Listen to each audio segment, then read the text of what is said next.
Silakan Bu Sarah. Bismillahirrahmanirrahim. Assalamualaikum warahmatullahi wabarakatuh. Selamat pagi, salam sejahtera untuk kita semua. Salam sehat untuk kita tentunya. Dengan mengucapkan puji syukur, Alhamdulillah, marilah kita bersama-sama mengucapkan puji syukur kehadirat Allah Subhanahu wa Ta'ala yang telah melimpahkan nikmat, rahmat, serta karunia-Nya sehingga pada kesempatan ini kita dapat berkumpul di ruang Zoom hari ini. Tak lupa selawat beriringan salam juga kita sampaikan kepada junjungan Nabi besar Muhammad SAW. Semoga kita mendapatkan syafaatnya di kemudian hari.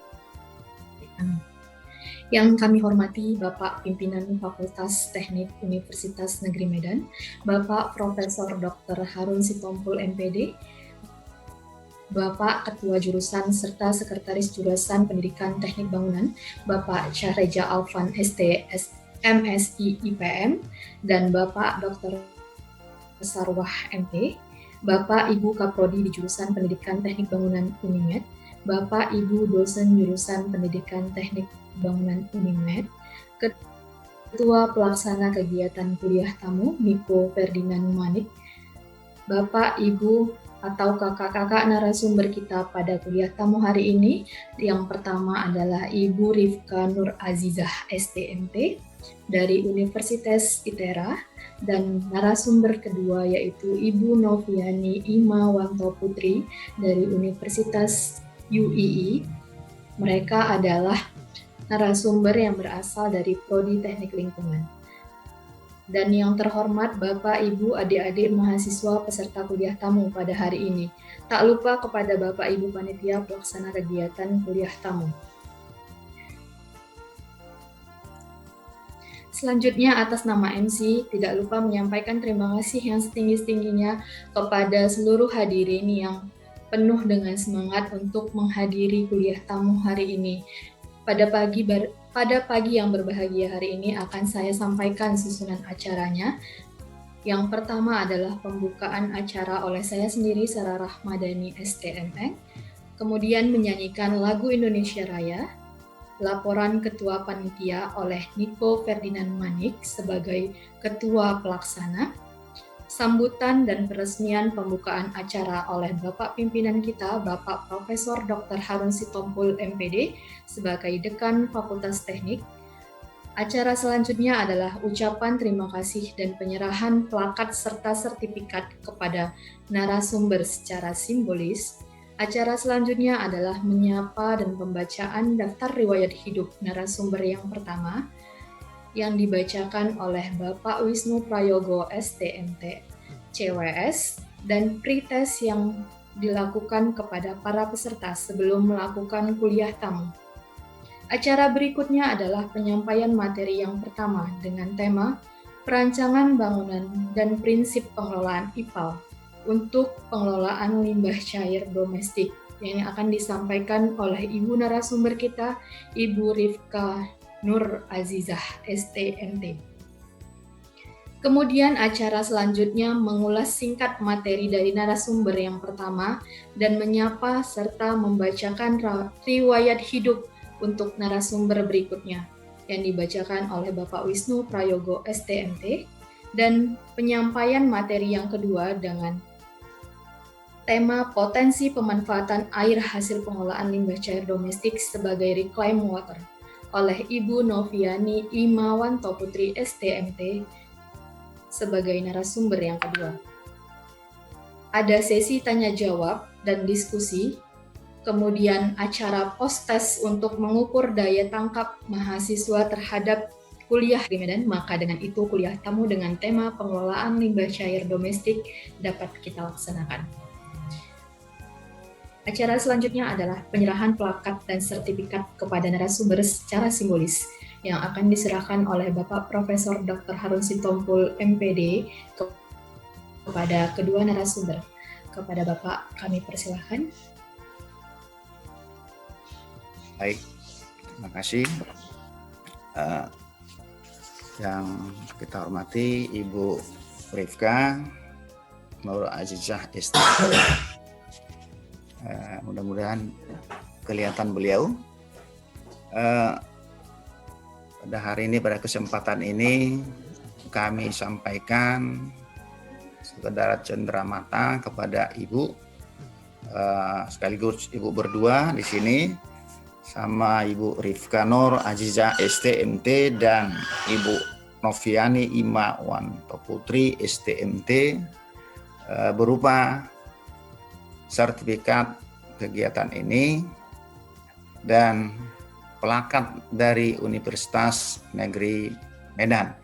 Mudah-mudahan pemberian ini jangan dilihat dari nilainya, ya, harganya, tapi dilihatlah dari keikhlasan kami dalam rangka menjalin kerjasama dengan Ibu, terutama dengan lembaga Ibu, ke depan bisa lebih kita pelan.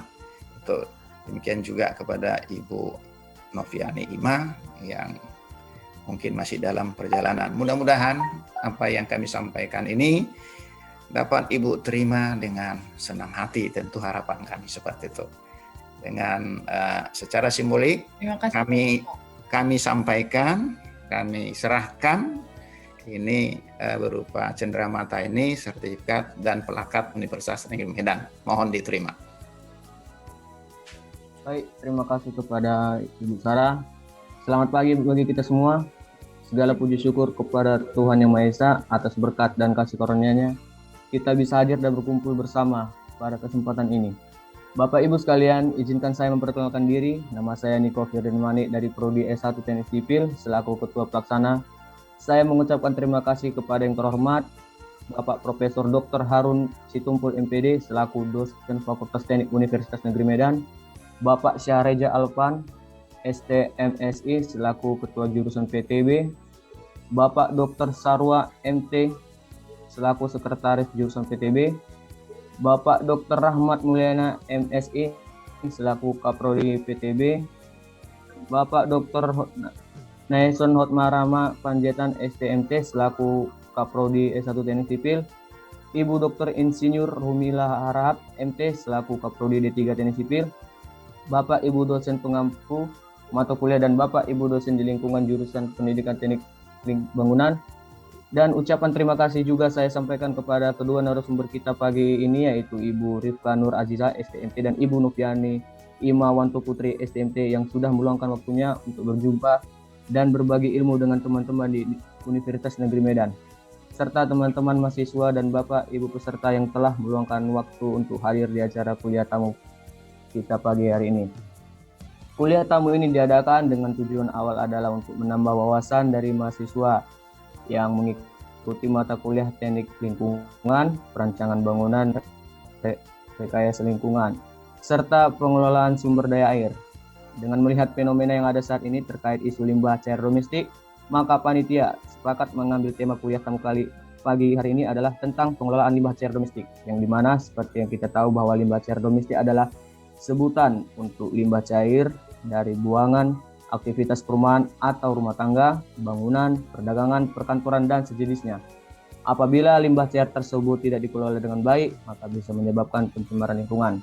Nah, maka dari itu kita membutuhkan wawasan cara pengelolaan yang baik dan benar yang mungkin akan terjawab dengan materi yang disampaikan oleh kedua narasumber kita hari ini.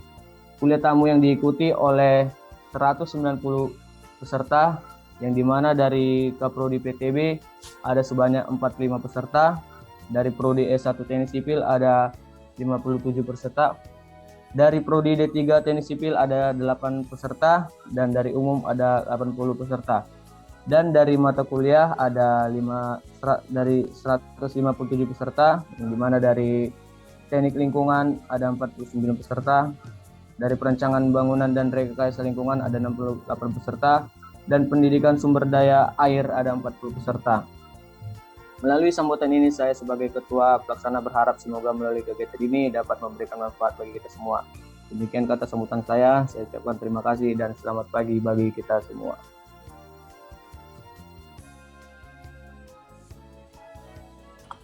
Terima kasih kami ucapkan kepada Niko Ferdinand Manik atas laporannya sebagai Ketua Pelaksana kuliah tamu kita pada pagi hari ini. Sesi selanjutnya ialah sambutan sekaligus pembukaan acara kuliah tamu dengan tema pengelolaan limbah cair domestik oleh Bapak Pimpinan kita Bapak Profesor Dr. Harun Sitompul MPD sebagai Dekan Fakultas Teknik. Kepada Bapak kami persilahkan. Assalamualaikum warahmatullahi wabarakatuh. Selamat pagi, salam sejahtera untuk kita semua. Tetap kita mari bersama-sama memanjatkan puji syukur kehadirat Allah SWT, Tuhan Yang Maha Esa, yang mana pada pagi hari ini kita tetap diberi nikmat kesehatan, nikmat kesempatan, dan nikmat keringanan langkah untuk menghadiri acara yang kita sebut ini acara yang bergengsi juga, ya, acara yang baik, ya, yang acara yang smart, yang sama-sama kita hormati para pimpinan Universitas Negeri Medan yang mungkin ada yang bergabung, para wakil dekan di lingkungan Fakultas Teknik Universitas Negeri Medan, para ketua jurusan, khususnya ini ketua jurusan Pendidikan Teknik Bangunan, Mas Sareja, kemudian sekretaris jurusan Pak Dr. Sarwa yang sudah hadir,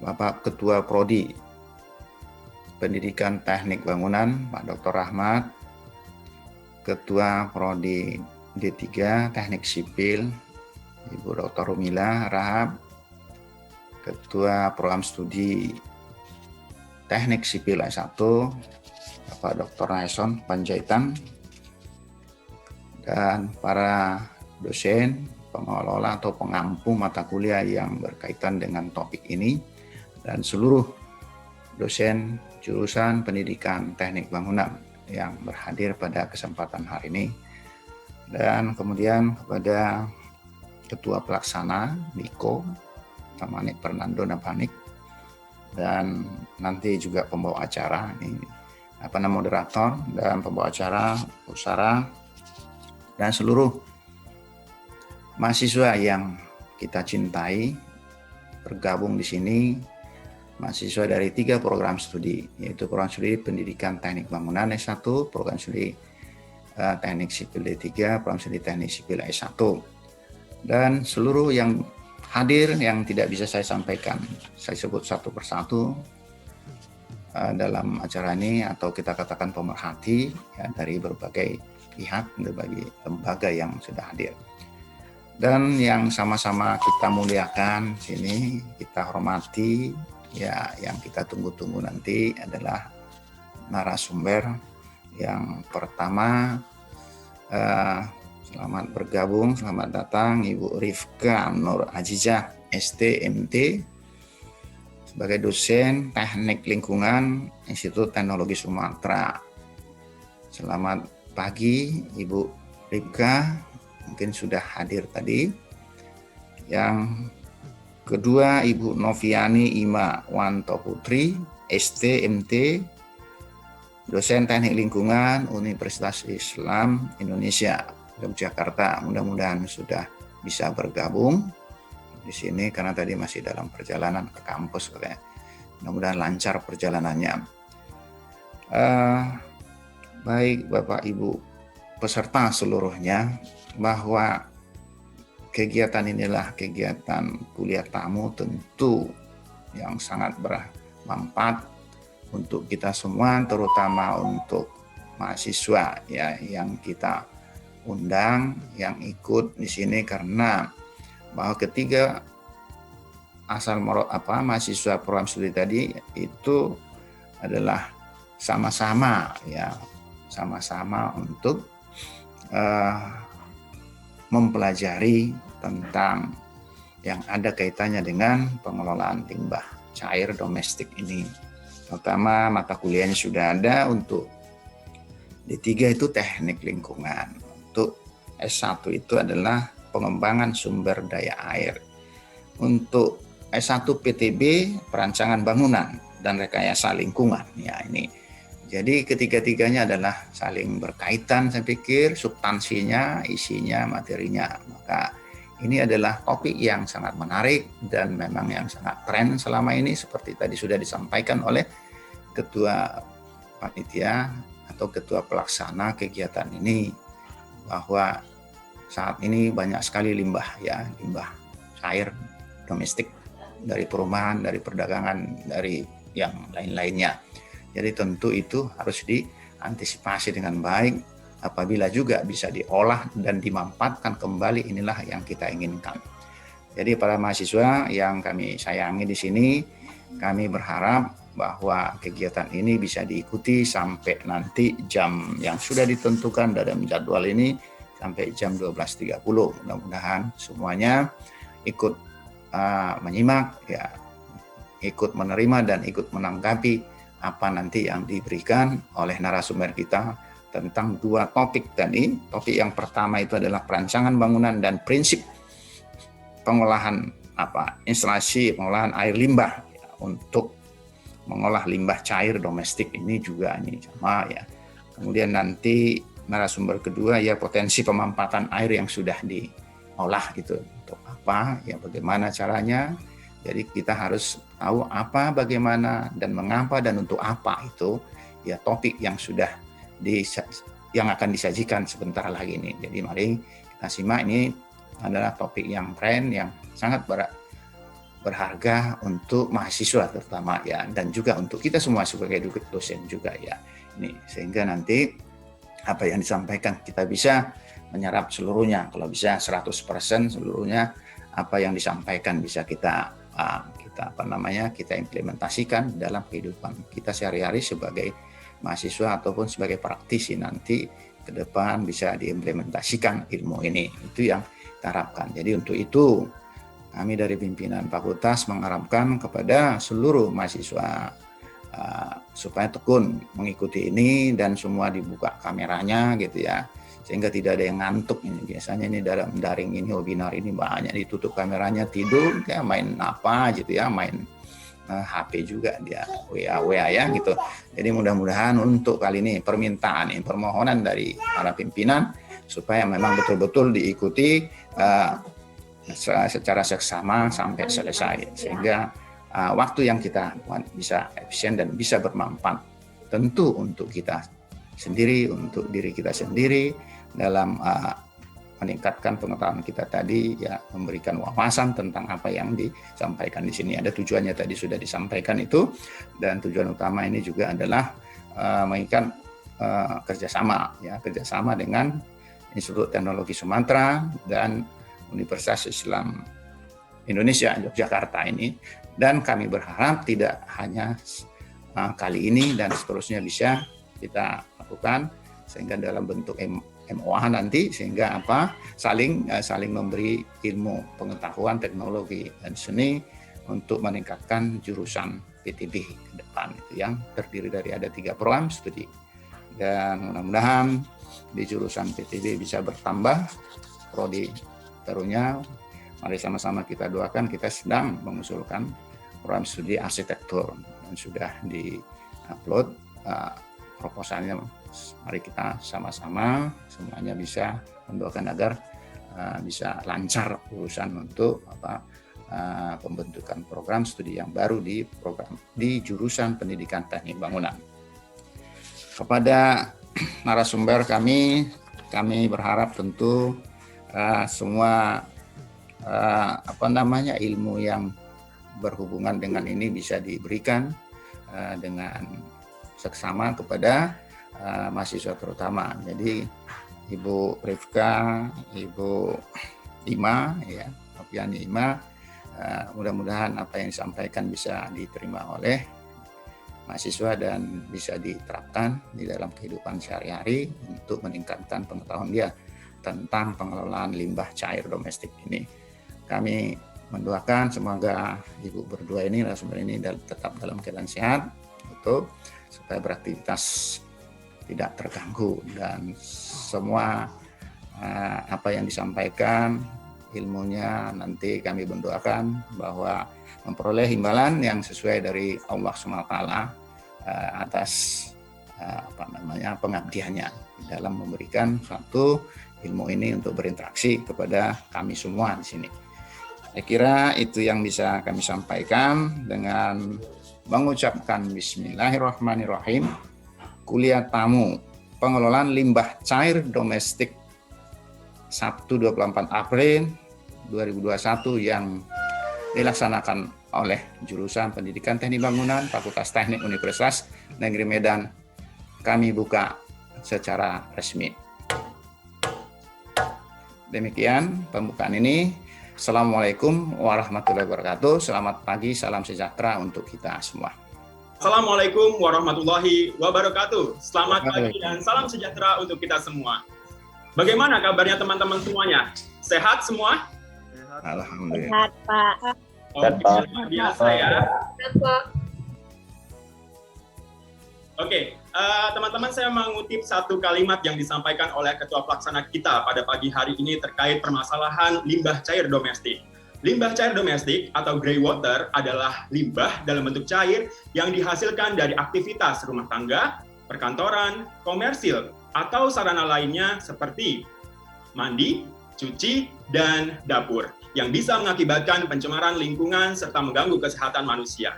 Tingginya kandungan bahan organik serta nutrien seperti total fosfat dan total nitrogen pada kandungan limbah cair domestik bisa mengakibatkan penurunan kualitas badan air penerima limbah cair domestik, seperti diantaranya drainase dan sungai.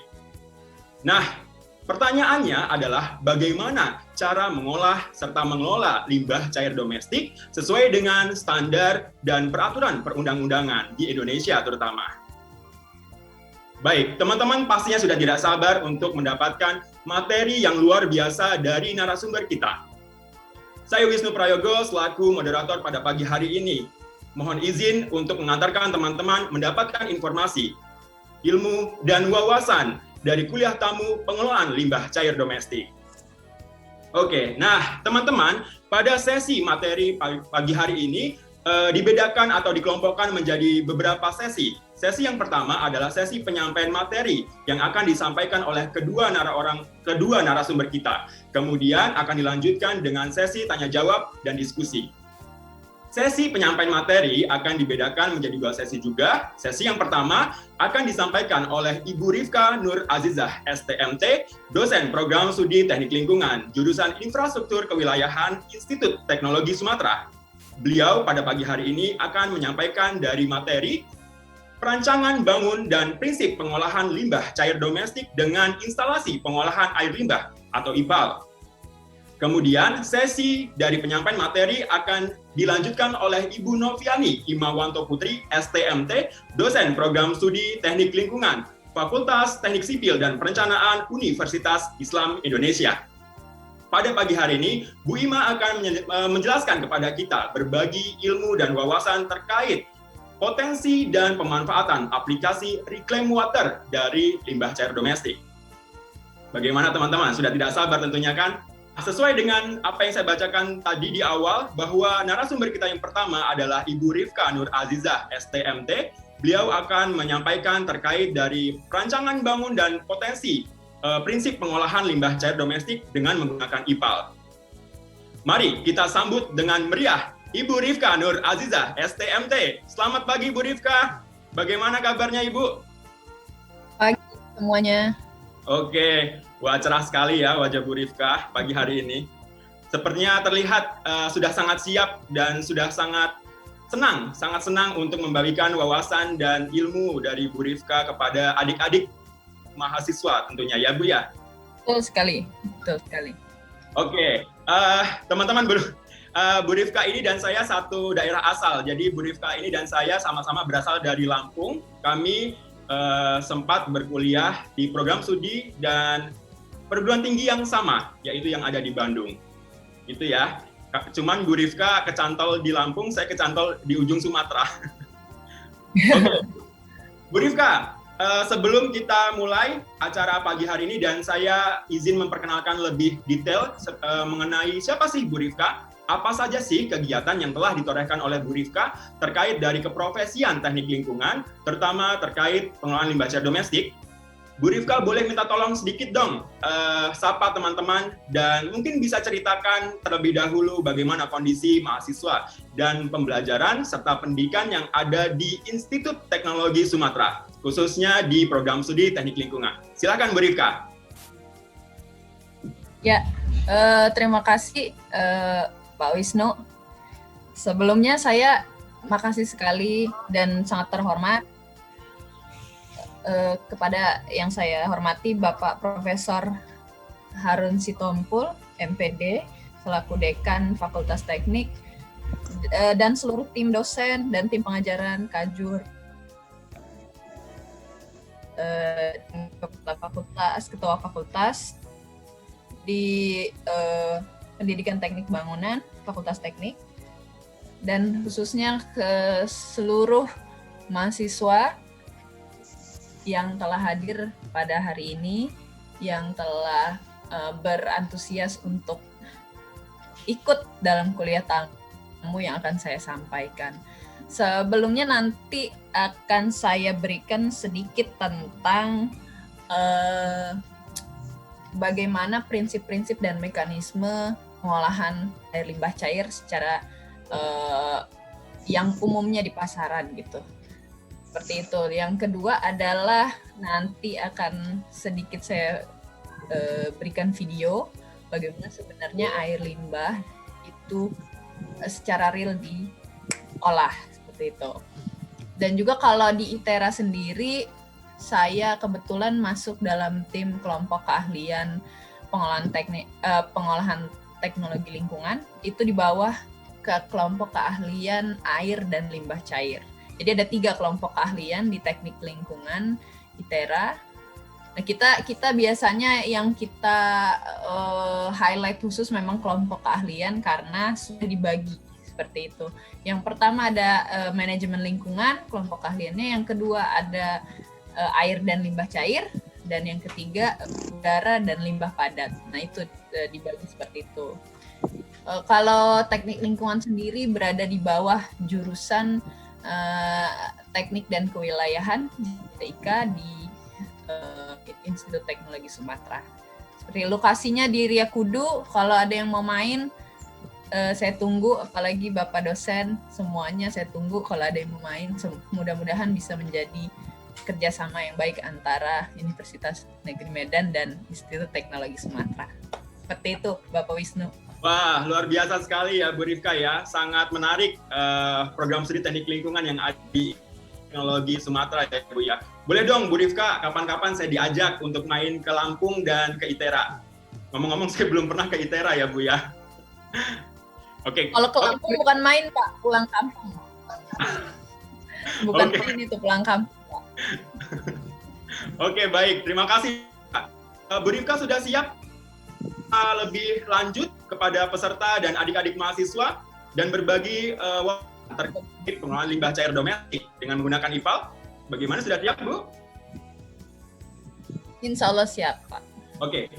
Sebelumnya mohon maaf panitia, boleh di-share screen TV dari Bu Rifka. Perlu teman-teman ketahui bahwa Bu Rifka ini menyelesaikan studi S1-nya di Program Studi Teknik Lingkungan Institut Teknologi 10 November ITS Surabaya pada tahun 2012 sampai dengan 2016. Kemudian Bu Rifka pada tahun 2018 sampai dengan 2020 melanjutkan studi S2-nya Magister di Teknik Lingkungan Institut Teknologi Bandung. Nah, Bu Rifka memiliki beberapa pengalaman kerja, di antaranya Bu Rifka pernah menjadi bagian dari Pertamina, Waskita Karya, Kementerian Lingkungan Hidup, dan yang terakhir, beliau diamanahi sebagai dosen program studi teknik lingkungan jurusan Infrastruktur Kewilayahan Institut Teknologi Sumatera. Baik, terima kasih. Cukup panitia. Baik, Bu Rifka, kalau sudah siap untuk pada pagi hari ini, Bu Rifka punya waktu kurang lebih 45 menit dari sekarang. Sudah siap ya Bu ya? Oke, saya coba share screen ya. Sudah terlihat ya screen saya? Pak Wisnu. Oke, sudah terlihat Bu. Assalamualaikum Baik. Pak Wisnu. Oh, silakan Pak. Ya, saya mohon izin untuk lead duluan. Ada ketua program studi, ketua jurusan, dan para seluruh peserta kegiatan kuliah tamu ini, dan terkhusus kepada narasumber Bu Rifka Aziza STMT, Ibu Ya, Noviani IMA. Ya, saya sebenarnya mau ingin ikut ini sampai selesai, tapi karena masih ada tugas yang harus saya kerjakan, saya mohon izin tanpa mengurangi hormat kami. supaya nanti semuanya tugasnya juga bisa berjalan dengan baik. Jadi saya mohon izin Ibu dulu, saya duluan untuk Lydia. Terima kasih. Demikian, Assalamualaikum warahmatullahi wabarakatuh. Selamat pagi, salam sejahtera untuk kita semua, dan selamat berdiskusi dengan pengembangan ilmunya. Terima kasih. Terima kasih Terima Pak. kasih, Pak. Terima kasih Pak Dekan. Tadi itu adalah Dekan Fakultas kami ya, Bu Rifka dan Bu Ima, Dekan Fakultas Teknik Universitas Negeri Medan. Semoga kita bisa bekerja lebih lanjut setelah acara ini ya. Baik, Bu Rifka sudah siap ya Bu ya? Ya. Oke, Bu Rifka punya waktu kurang lebih 45 menit dari sekarang. Waktu dan tempat kami persilakan. Silakan Bu Rifka.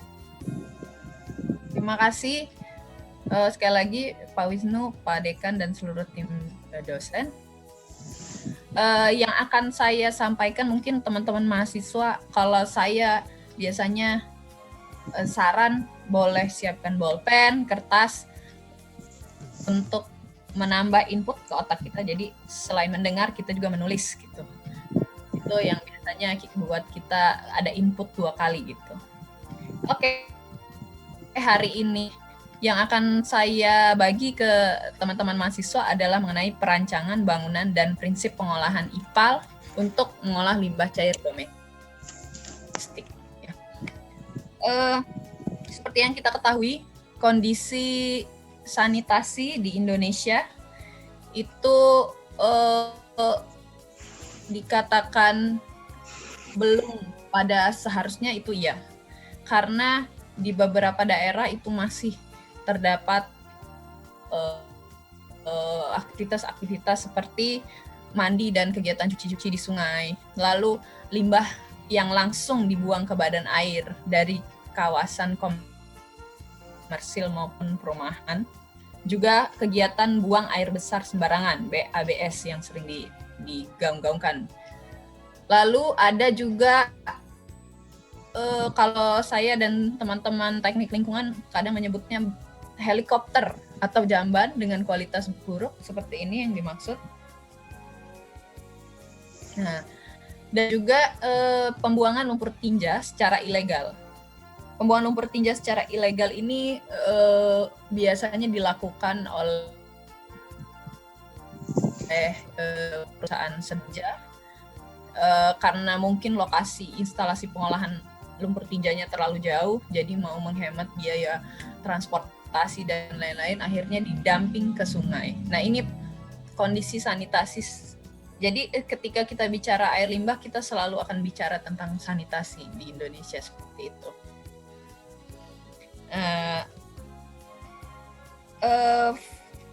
Efek dari kondisi sanitasi yang tadi saya paparkan adalah di beberapa daerah itu kualitas air sungainya menurun, seperti itu.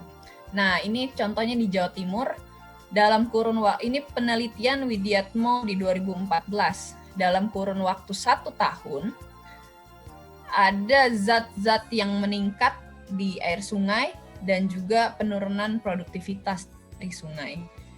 Yang pertama adalah kenaikan TSS sebesar 30,6%. Lalu ada kenaikan BOD 42,5%. Jadi peneliti ini dia mengambil sampel di beberapa badan air sungai, lalu diakumulasikan sehingga muncul angka-angka ini ya. Ada kenaikan COD 49,6%, nitrat 22,7%, dan penurunan DO sebesar 11,9%. Efeknya apa?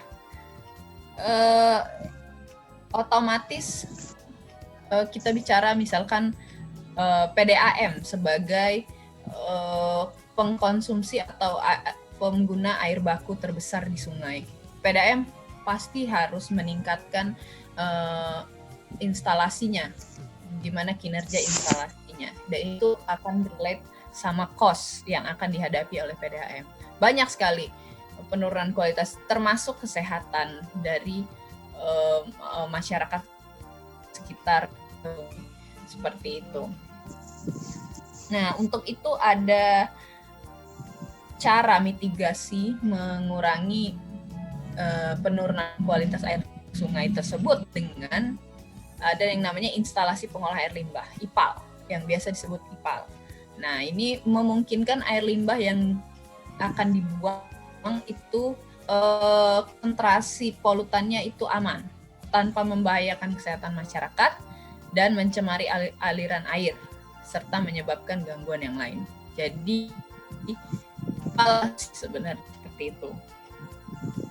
Nah, kalau kita bicara air limbah, komposisinya ini berdasarkan penelitian Tebut 1998 bahwa komposisi wastewater itu sekitar 99,9%-nya itu air. Sedangkan 0,1-nya adalah solid, padatan.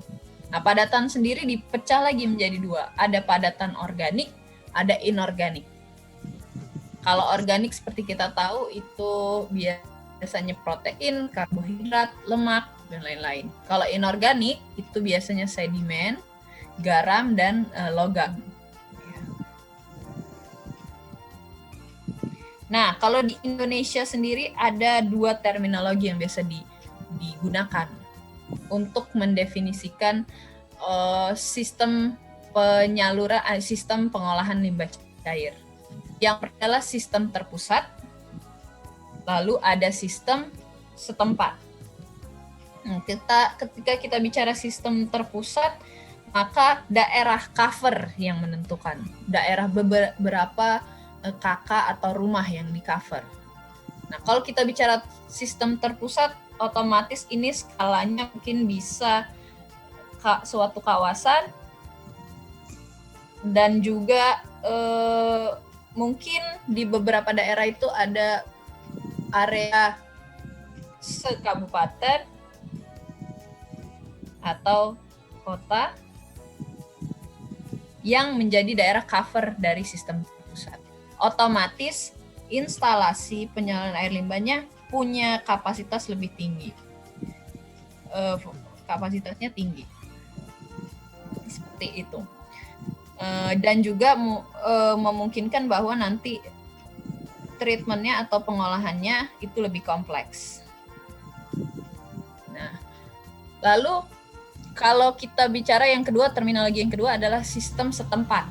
Nah, kalau sistem setempat ini biasanya mencakup, kalau saya tidak salah itu list-listnya ada di Permen PUPR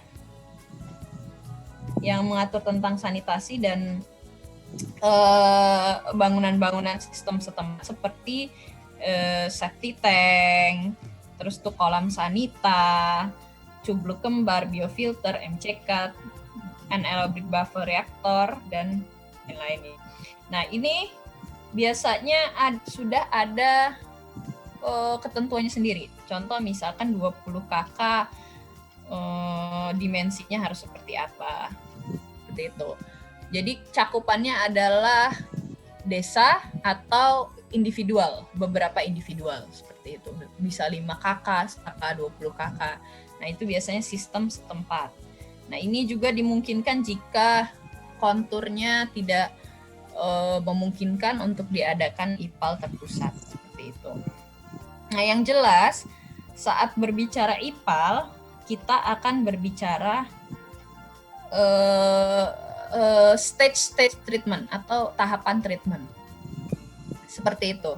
Jadi tahapan treatment dalam ini khususnya dalam sistem terpusat ya. Karena kita bicara yang advance dulu, baru kita nanti yang ke bawah kita sambil pelajari. Kalau kita bicara sistem terpusat ada stage-stage-nya. Yang pertama adalah primary treatment. Nah, primary treatment ini biasanya mekanisme yang banyak terjadi adalah fisik. Contohnya seperti penghilangan partikel grit, terus screening, sedimentasi, tahap pertama seperti itu. Lalu ada secondary treatment. Kalau secondary treatment ini biasanya banyak kegiatan dengan mekanisme biologis. Dan tertiary treatment. Nah, kalau tertiary treatment ini tujuannya biasanya polishing. Atau polishing ini atau yang nanti akan dilanjutkan Bu Ima itu nanti hasil outputnya adalah reclaim water. seperti itu. Jadi stage ini harus ditempuh saat sistem terpusat akan diaplikasikan di suatu daerah. Nah, yang nggak bisa dilupakan dan nggak bisa dihindari adalah sludge treatment, lumpur. Nah, treatment lumpur ini nanti akan menjadi satu kesatuan dalam suatu IPAL, tapi ada juga di beberapa IPLT justru kalau seperti IPLT ya, justru sludge treatment-nya itu adalah primary treatment. Oke. Di sludge treatment ini mekanisme yang terjadi itu campuran. Di sludge drying ini mungkin fisik. Di sini di anaerobic digestion ini ada mekanisme biologi. Di land application ini bisa berupa mekanisme kimia dan fisik serta treatment lanjutan lainnya. Kalau di tertiary treatment mungkin kebanyakan di membran fisik ya dan juga kimia. Kenapa saya tadi bicara mekanisme? Ketika kita tahu mekanisme dalam unit pengolahan IPAL, maka kita bisa menentukan hitungan yang tepat untuk dimensinya. Seperti itu. Jadi mekanisme dalam suatu instalasi itu akan berperan penting. Nah, mekanisme yang common yang biasa kita jadikan acuan untuk menghitung adalah 3. Yang pertama ada mekanisme fisik, mekanisme biological, dan mekanisme kimia. Tapi tidak menutup kemungkinan juga bahwa ada campuran misalnya fisik plus biological atau biological plus chemical. Tidak juga menutup kemungkinan. Nah, kalau physical sendiri itu contoh unitnya yaitu screening, grid chamber, flotating, skimming tank. Yang jelas tidak ada campur tangan mikroorganisme atau zat aditif di dalam physical. Jadi pure itu akan didasari oleh prinsip-prinsip fisika seperti hukum Stokes, Manning dan lain-lain. Nah, lalu yang kedua kita bicara mekanisme treatment secara biologis. Kalau mekanisme treatment biologis artinya adalah dan transformasi konstituen organik atau polutan yang ada di dalam air, nutrisi dan patogen melalui aktivitas mikroorganisme. Jadi aktivitas mikroorganisme itu kita rekayasa untuk mereduksi polutan atau konstituen organik, seperti itu. Jadi itu prinsip tentang mekanisme biologik. Lalu ada lagi chemical mechanism. Nah, biasanya di chemical mechanism ada penggunaan zat aditif untuk mengoptimalkan dan mengontrol reaksi yang diinginkan oleh si teknisi ya, dan terutama digunakan untuk desinfeksi, pengeringan yang ditingkatkan seperti itu. Nah, kita masuk ke mekanisme yang pertama, yaitu mekanisme fisik. Ya, ini ada saya dulu. Ini ada Mas Wisnu. Lagi sampling. Ini kami sedang di satu kelompok melaksanakan yang namanya sedimentasi eksperimen. Nah, kami melaksanakan sedimentasi eksperimen untuk mengetahui waktu itu remove atau ketika kita punya suatu instalasi dengan dimensi tertentu, kita mau mengetahui berapa persen partikel yang ter-remove atau yang tersisihkan. Nah, kalau dalam teori sedimentasi ada 4 tipe sedimentasi. 4 ini juga bergantung pada urutannya. Yang pertama ada namanya, ini clear water zone ya, ini yang sudah bebas dari partikel-partikel padat. Nah, sudah bebas. Yang kedua adalah discrete particle atau settling region atau area settling particle discrete. Gitu ya. Jadi ada partikel yang akan kita remove adalah partikel discrete, flocculant, hindered, dan compression. Ya, partikel flocculant, hindered, compression, dan discrete. Urutannya discrete, flocculant, hindered, dan compression. Nah, di setiap tipe ini punya eksperimen laboratory yang berbeda-beda. Untuk partikel discrete ini biasanya mengikuti eksperimen sedimentasi tipe 1. Kalau yang flocculant ini sedimentasi tipe 2. Dan yang hindered dan compression ini sedimentasi tipe 3 dan 4. Seperti itu. Outputnya tadi yang saya bilang, untuk mengetahui persentase removal tiap jenis partikel yang akan disisihkan. Seperti itu. Metodenya seperti apa? Metode pelaksanaannya. Seperti ini. Kalau untuk sedimentasi tipe 1, tadi di mana partikel yang akan disisihkan adalah partikel discrete. Nah, diambil sampel, dibuat homogen, dituangkan ke dalam tangki cam. Ini tangki cam ini ya. Oke. Lalu hingga ketinggian, dituangkan ke dalam tangki cam hingga ketinggian 1 meter. Lalu dilakukan pengujian TSS tiap 5 menit. Diambil melalui keran ketinggian paling atas. Lalu dilakukan pengujian TSS, dihentikan ketika nilai konsentrasi TSS-nya konstan. Penurunan TSS-nya telah konstan. Itu ya. Nah, kalau ini grafik, ini grafik, TSS-nya sudah konstan turunnya. Seperti itu. Lalu grafik waktu versus fraksi TSS ini dilakukan untuk bahan analisa percobaan. Nanti akan ditemukan persentase removalnya berapa.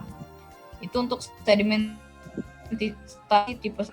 Ada sedimentasi tipe 2, partikelnya di sini adalah partikel flocculant.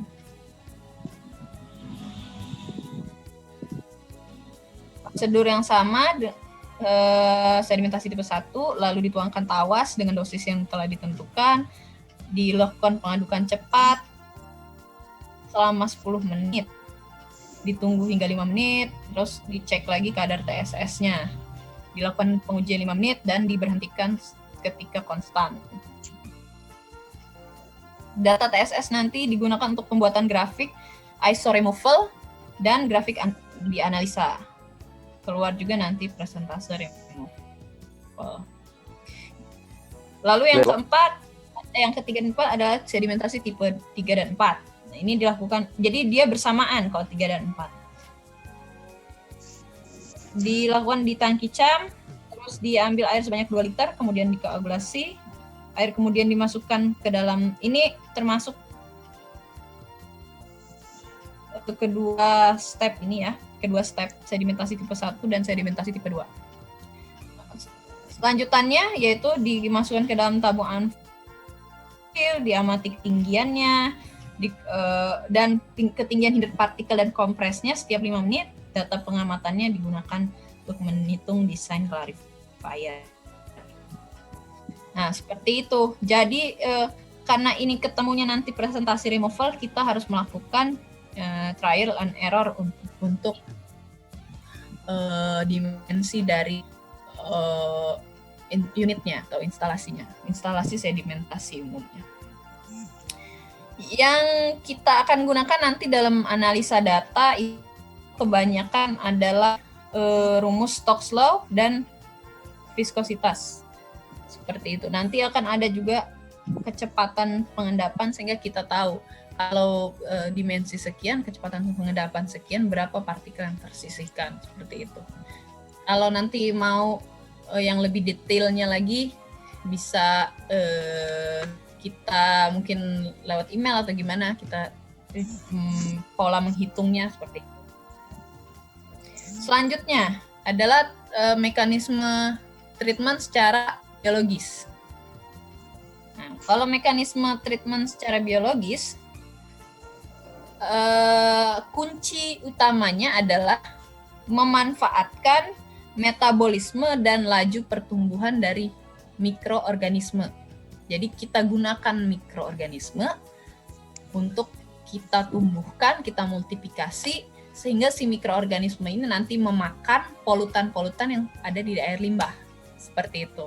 Itu gambarannya. Saya bisa analogikan seperti itu. Nah, jadi mikroorganisme itu dasarnya butuh yang namanya carbon nutrient source dan energy source. Ya.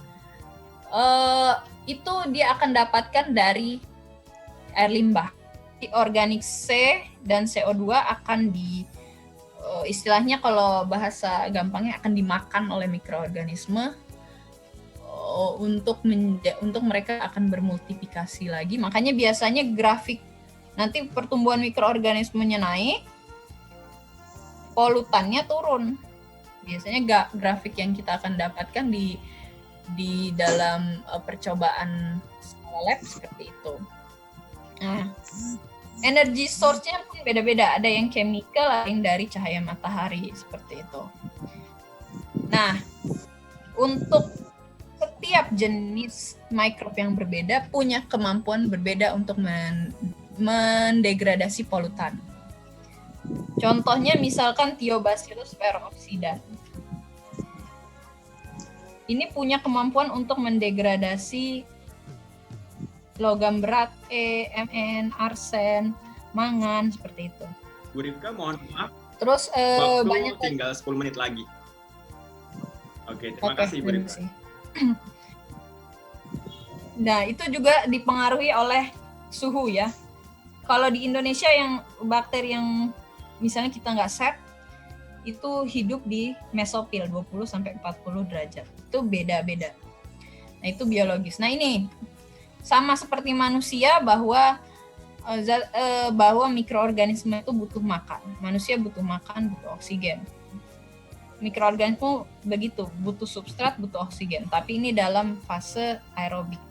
Ada juga mikroorganisme yang nggak butuh oksigen dalam fase anaerobik. Untuk menghitung banyaknya mikroorganisme yang tumbuh, kita biasanya gunakan equation Monod equation. Nanti muncul growth rate constant atau persatuan waktu itu sebanyak apa mikrobnya tumbuh, dan itu menjadi acuan kita karena mikrob itu kan dalam bentuknya lumpur. Nanti akan menjadi acuan kita lumpurnya seberapa banyak, sehingga kita harus mendesain seberapa besar instalasi. Lalu di sini kita akan bicara tentang T-min, di mana waktu tinggal limbah di dalam air itu tidak boleh lebih kecil dari T-min. Kalau T-min-nya misalnya ketemu 5 jam, maka waktu tinggalnya harus lebih lama di reaktor tersebut, lebih dari 5 jam. Harus lebih dari 5 jam. Kalau tidak, prosesnya nanti fail. Seperti itu. Jadi T-min akan berperan penting. Ini ilustrasinya experimental base di reaktor CSTR. Seperti itu. Nah, kalau kita bicara yang kedua fasenya tadi, aerobic treatment. Tadi kan yang pertama kita butuh oksigen. Yang kedua ada fase aerobic treatment. Nah, biasanya ini digester unitnya.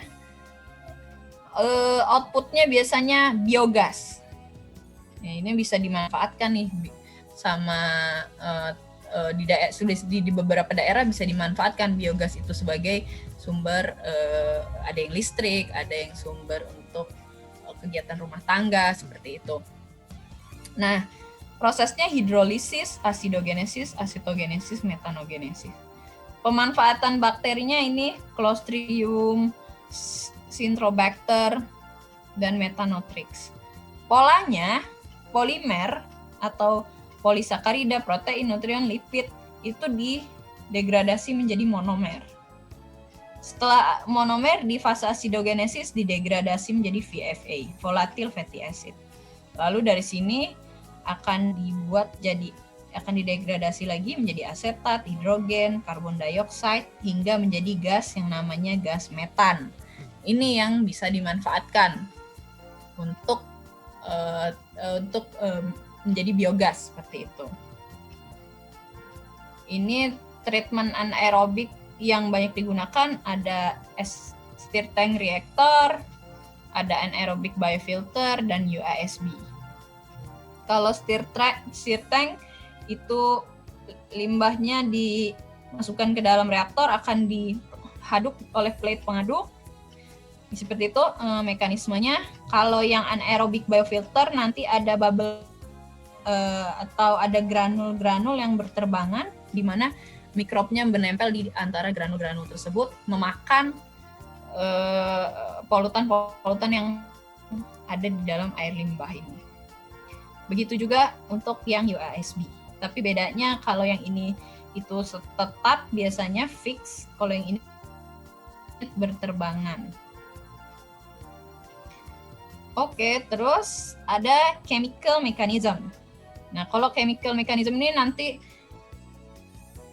lebih advance lagi, itu untuk reclaim water nanti Bu Ima mungkin lebih paham, lebih mendetail bahwa adanya nanti di sana stabilisasi alkaline di mana pH itu dicocokkan ke pH yang lebih stabil. Terus amonia treatment, ada koagulasi dan flokulasi, conditioning, serta desinfeksi, di mana nanti akan direduksi itu patogen-patogen yang ada di dalam air. Itu di primer tadi, biasanya di tertiary treatment. Saya sedikit ada video, ini sebentar, supaya teman-teman ada gambaran mengenai bagaimana treatment air limbah yang ada di lapangan seperti itu. Terlihat ya screen-nya Pak Wisnu? Sudah terlihat Bu Rifka? Ya, saya play ya.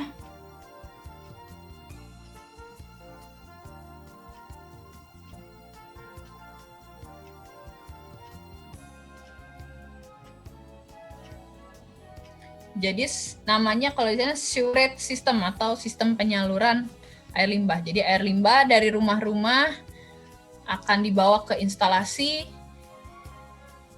Nanti ada unitnya grid tank, settling tank, aeration tank, clarifier. Nah ini desinfektan.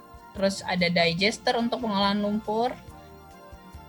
Lumpurnya akan bisa dikompos. Baru airnya didamping ke badan air penerima.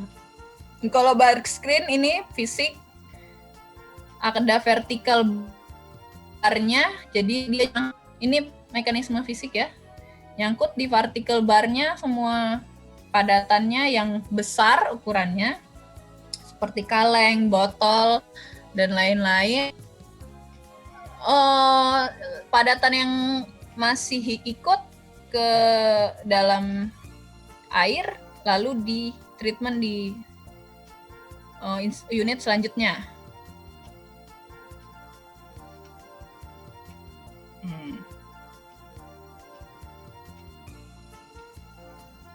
Nah ini slide-nya akan mengendap ke bawah, scum-nya akan naik ke atas.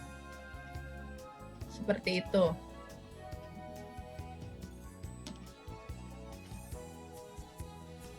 Ini di clarified water. Selanjutnya akan ada yang namanya aeration tank. Jadi airnya dari settling tank tadi, mungkin ini scum-nya akan dikeruk ya, lalu masuk ke aeration tank. Kalau di aeration tank dikasih bubble-bubble atau oksigen tadi. kasih supply oksigen supaya si mikrobnya hidup. Ini bubble-bubble yang pecah ini maksudnya oksigen. Ini di secondary treatment proses. Nah, lalu air yang sudah diolah masuk ke clarifier, di mana nanti timbul padatan-padatan yang terdiri dari polutan dan si mikrobnya akan mengendap ke bawah. Ini namanya activated sludge. Mengendap ke bawah, disalurkan lagi ke dalam sistem, ke dalam settling tank. Dibalikan dari activated sludge ini, dibalikan ke dalam sistem. Tujuannya apa? Untuk mikrob yang hidup itu kembali masuk ke dalam sistem, seperti itu. Nah, ini pengolahan lumpurnya dikeringkan, nanti dibawa untuk dimanfaatkan lumpurnya. Bisa juga untuk kompos ya. Nah, dari clarifier baru air yang di tertiary treatment proses diberikan klorin untuk menghilangkan patogen-patogen, dan biasanya E. coli itu yang di dalamnya. Klorinnya akan dicampurkan, di mixing di dalamnya, lalu baru bisa dibuang ke badan air. Sampai segini tahap kalau kita tidak menghadirkan reclaim water atau treatment polishing lanjutan di instalasi berikutnya. Nah, kalau treatment polishing biasanya nanti airnya bisa digunakan untuk flushing dan lain-lain. Seperti itu. Sepertinya saya udah habis ya waktunya ya. Oke, terima kasih Bu Rifka. Wah, luar biasa sekali ya materi yang disampaikan oleh Bu Rifka. Mari kita berikan tepuk tangan terlebih dahulu untuk narasumber kita yang pertama. Terima kasih Bu Rifka atas materinya. Terima kasih. Oke. Saya ketika Bu Rifka mendongengkan materi terkait IPAL, saya berasa kembali lagi menjadi mahasiswa teknik lingkungan ya Bu ya. Saya sudah lama ngomong-ngomong tidak berkecimpung di bidang ini, jadi sedikit sudah lupa. Jadi materi yang disampaikan oleh Bu Rifka ini adalah materi ruh yang harus dikuasai oleh calon alumni atau alumnus dari program studi teknik lingkungan. Jadi masing-masing alumni harus memahami dan menguasai terkait materi instalasi pengolahan air limbah. Rifka ya. Betul Pak. Nah, teman-teman mahasiswa dan peserta kuliah tamu pada pagi hari ini, boleh apabila ada pertanyaan ataupun ada hal yang ingin diklarifikasi atau ditanyakan kepada narasumber kita, yaitu Ibu Rifka Nur Azizah STMT, untuk bisa memberikan pertanyaannya di kolom komentar. Sebutkan nama, kemudian asal, misalnya program studi atau umum, dan pertanyaannya. Kami menyediakan 1 buah door prize untuk penanya terbaik. Baik, mohon maaf nih Bu, karena keterbatasan waktu kita harus melanjutkan ke sesi yang berikutnya, sesi kedua. Bu Rifka mohon menunggu sejenak untuk kita nanti lanjut di sesi terakhir, yaitu sesi tanya jawab dan diskusi. Siap. Okay. Terima kasih Pak Wisnu. Mohon maaf, terima kasih Bu Rifka atas materinya. Semoga bermanfaat dan bisa diaplikasikan ataupun bisa menambah wawasan dari mahasiswa peserta dari terutama program studi jurusan Pendidikan Teknik Bangunan. Oke. Baik, teman-teman, mari kita lanjut ke narasumber kita yang kedua yang tentunya tidak kalah menarik dan tidak kalah luar biasa dari narasumber kita yang pertama. Siapa dia? Mari kita sambut yang meriah, yaitu Ibu Noviani Imawanto Putri, STMT. Selamat pagi Bu Ima. Selamat pagi Pak Wisnu. Apa kabar Pak Wisnu? Okay. Semangat sekali nih ya. Semoga mahasiswanya jadi semangat juga nih kayaknya mengikuti kuliah tamu sekarang. Oke, Bu Ima, bagaimana kabarnya Bu Ima? Alhamdulillah baik Pak Wisnu. Jogja aman Bu? Alhamdulillah Jogja aman ya. Wah, sebenarnya ada beberapa manfaat kondisi seperti pandemi saat ini ya Bu Ima ya. Kalau bayangkan saya harus mengundang Bu Rifka dan Bu Ima jauh-jauh dari Jogja dan dari Lampung untuk datang ke Medan, berapa biaya yang harus kita tanggung ya Bu? Iya betul. Oke, Bu Ima minta tolong dong seperti narasumber kita yang pertama tadi, boleh Bu Ima untuk menyapa terlebih dahulu peserta kita pada pagi hari ini dan mungkin menceritakan bagaimana sih, apa saja sih kondisi dan kegiatan yang ada di program studi Teknik Lingkungan Universitas Islam Indonesia. Silakan Bu Ima. Baik, terima kasih Pak Wisnu. Bismillahirrahmanirrahim. Assalamualaikum warahmatullahi wabarakatuh. Yang pertama saya ingin mengucapkan terima kasih kepada Fakultas Teknik ya, khususnya Universitas Negeri Medan, karena telah memberikan kesempatan kepada saya untuk bisa untuk sharing gitu ya, untuk sharing pada forum ini. Yang saya hormati Profesor Harun Sitompul, tadi beliau sudah meninggalkan forum terlebih dahulu, Dekan Fakultas Teknik. Kemudian yang saya hormati juga ada Bapak Kepala Jurusan Pendidikan Teknik Bangunan, kemudian ada Sekretaris Jurusan, kemudian Bapak dan juga Ibu Kepala Program Studi Pendidikan Teknik Bangunan, kemudian ada juga dari Teknik Sipil dan juga D3 Teknik Sipil juga. Saya ucapkan terima kasih sekali lagi karena sudah memberikan kesempatan kepada saya untuk bisa hadir di sini ya. Kedua, terkait dengan bagaimana mahasiswa atau kegiatan kuliah di UI ya. Kalau yang saya rasakan, saya kan juga baru juga ya Pak Wisnu, ya sudah 1,5 tahun lah ya, itu mungkin masih baru kali ya.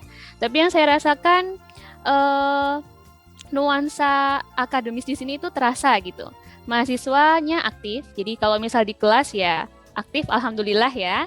Jadi ketika misal saya ada pertanyaan, pasti ada yang menjawab, atau ketika saya menanyakan apakah ada yang mau ditanyakan, pasti juga ada respon gitu ya, alhamdulillah. Kemudian yang kedua, kalau terkait dengan organisasi juga aktif, banyak juga mahasiswa yang terlibat dalam himpunan mahasiswa misalnya, kemudian juga ekstrakurikuler di luar prodi gitu, kemudian juga aktif juga dalam misalnya mengikuti perlombaan gitu ya. Jadi mengikuti perlombaan, kemudian ada juga banyak yang berhasil gitu, jadi menyabet juara gitu juga. Kemudian yang paling spesial bagi saya adalah ada ya salah satu angkatan 2017, sekarang sudah sidang, itu luar biasa sekali. Bahkan beliau itu sudah sampai ke luar negeri beberapa kali gitu ya, karena punya proyek terkait dengan pengolahan air juga gitu. Jadi sudah seminar sampai ke internasional lah, pokoknya tingkatnya mungkin lebih dari dosennya gitu ya. Jadi luar biasa sekali seperti itu. Kemudian juga untuk kuliah di sini juga selain kita memberikan materi, kemudian teori di kelas, kita juga ada prakteknya. Misal terkait dengan pengelolaan sampah gitu ya, itu ada praktek membuat kompos Pak Wisnu. Jadi mahasiswa nanti praktek membuat kompos. Pak Wisnu kan juga sangat master ya ini kayaknya kalau membuat kompos ya. Itu kemudian ketika misal ada kuliah perencanaan bangunan misalnya seperti air limbah atau air minum, kita juga ada kunjungan lapangan. Jadi seperti itu Pak Wisnu, kurang lebih. Wah, luar biasa sekali Bu Ima, sangat menarik kegiatan-kegiatan dan mahasiswa tentunya di program studi Teknik Lingkungan Universitas Islam Indonesia. Wah, saya jadi kangen ini Bu. Ke Jogja ya? Mengajar dan bisa lebih lanjut melakukan penelitian dan sebagainya di keprofesian teknik lingkungan. Semoga di Fakultas Teknik Universitas Negeri Medan segera ada program studi teknik lingkungan ya. Mohon doanya nih Bu Rifka dan Bu Ima. Amin, Mbak. Oke, akan kami coba kenalkan lebih lanjut. Panitia mohon maaf untuk bisa men-share terkait TV Bu Ima. Nah, teman-teman perlu ketahui bahwa Bu Ima ini menyelesaikan studi S1 dan S2-nya di Institut Teknologi Bandung, yaitu sama-sama di program studi Teknik Lingkungan. Nampaknya belum terlihat CV-nya. Oke, saya lanjutkan. Bu Ima ini, oke, sudah terlihat. Bu Ima ini mengikuti program Fast Track, jadi percepatan. Bu Ima salah satu mahasiswa yang paling terpintar di angkatannya sepertinya, karena berhasil mengikuti Fast Track, percepatan, mengikuti program sarjana dan magister hanya dalam waktu 5 tahun. Begitu ya. Bu Ima menyelesaikan studi S1-nya pada tahun 2016 dan menyelesaikan studi magisternya pada tahun 2019. Ada beberapa pengalaman kerja yang telah Bu Ima torehkan di bidang keprofesian teknik lingkungan, diantaranya anggota tim proyek perencanaan konsep kelembagaan, pengelolaan instalasi pengolahan air limbah piungan, dan anggota tim proyek reduksi PBDI dan POPS pada industri elektronik Indonesia. Ini Bu Ima aktif sebagai dosen tetap program studi teknik lingkungan. Fakultas Teknik Sipil dan Perencanaan Universitas Islam Indonesia atau UII Yogyakarta. Baik, Bu Ima, pada sesi yang kedua ini Bu Ima akan menjelaskan kepada kami semua terkait topik apa saja sih, bagaimana saja sih potensi pemanfaatan dan aplikasi reclaim water dari limbah cair domestik. Begitu ya Bu Ima ya? Iya Pak, insya Allah. Baik, Bu Ima sudah siap? Insya Allah siap. Oke, luar biasa sekali nih semangatnya Bu Ima. Bu Ima punya waktu kurang lebih 45 menit dari sekarang untuk menyampaikan keseluruhan materi kepada peserta kuliah tamu dan adik-adik mahasiswa dari jurusan Pendidikan Teknik Bangunan. Silakan Bu Ima untuk men-share screen dan waktu dan tempat kami persilahkan kepada Bu Ima. Silakan Bu Ima. Oke, matur suwun Pak Wisnu. Screen saya sudah terlihat ya, teman-teman semua? Sudah Bu. Sudah ya, kayaknya sedang saya slideshow. Baik, kita mulai kuliah tamu pada hari ini ya. Jadi di sini saya akan lebih banyak sharing gitu terkait dengan apa yang sudah dijelaskan oleh Bu Rifka ya. Jadi lanjutannya, tadi Bu Rifka sudah sempat menyebutkan bahwa ada tertiary treatment ya. Jadi ada pengolahan lanjutan tertiary atau advanced treatment jika kita ingin mendaur ulang air limbah gitu ya, atau kita ingin memanfaatkan kembali air limbah yang sudah kita olah gitu, maka butuh tuh suatu advanced treatment. Sehingga saya berikan judul potensi dan aplikasi reclaim water dari limbah cair domestik. Nah, teman-teman semua, sebelum saya mulai sharingnya, saya itu biasa kalau di kelas itu suka di awal kuliah itu suka memberikan ingin tahu gitu pendapat kalian gitu. Jadi saya mohon kepada teman-teman semua ya yang sebanyak 145 mahasiswa ini, mohon silakan teman-teman go to www.menti.com. Jadi kita akan bermain Mentimeter ya. Kemudian ketika kalian sudah mengeklik www.menti.com, kalian gunakan kodenya ada 32151581. Kemudian saya mohon jawab pertanyaan ya. Jadi nanti saya akan sharekan hasil dari jawaban teman-teman. Jadi saya mohon kerjasamanya untuk teman-teman ya, biar tidak ngantuk ya Pak Wisnu, apalagi di bulan puasa kayak gini udah siang hari gitu, perut keroncongan gitu ya. Jadi kita main dulu gitu ya. Betul Bu Ima. Silakan ketik www.menti.com, kemudian gunakan kodenya ya, kemudian jawab pertanyaannya. Kalau misal nanti ternyata tidak bisa, saya mohon dikasih tahu ya, atau Pak Wisnu juga mau mencoba boleh, dan Bu Rifka boleh Pak.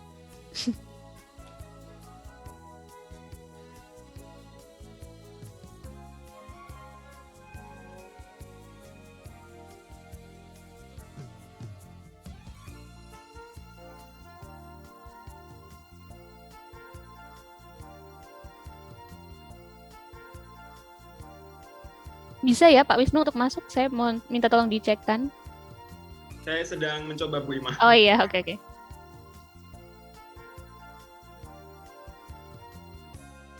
Sudah bisa Bu. Oh sudah bisa ya? Iya. Oke. Ini semuanya sudah mencatat ya kodenya, kalau enggak di foto dulu gitu, karena saya akan tampilkan screen hasil ininya ya, hasil jawabannya gitu ya. Sebentar, saya stop share dulu.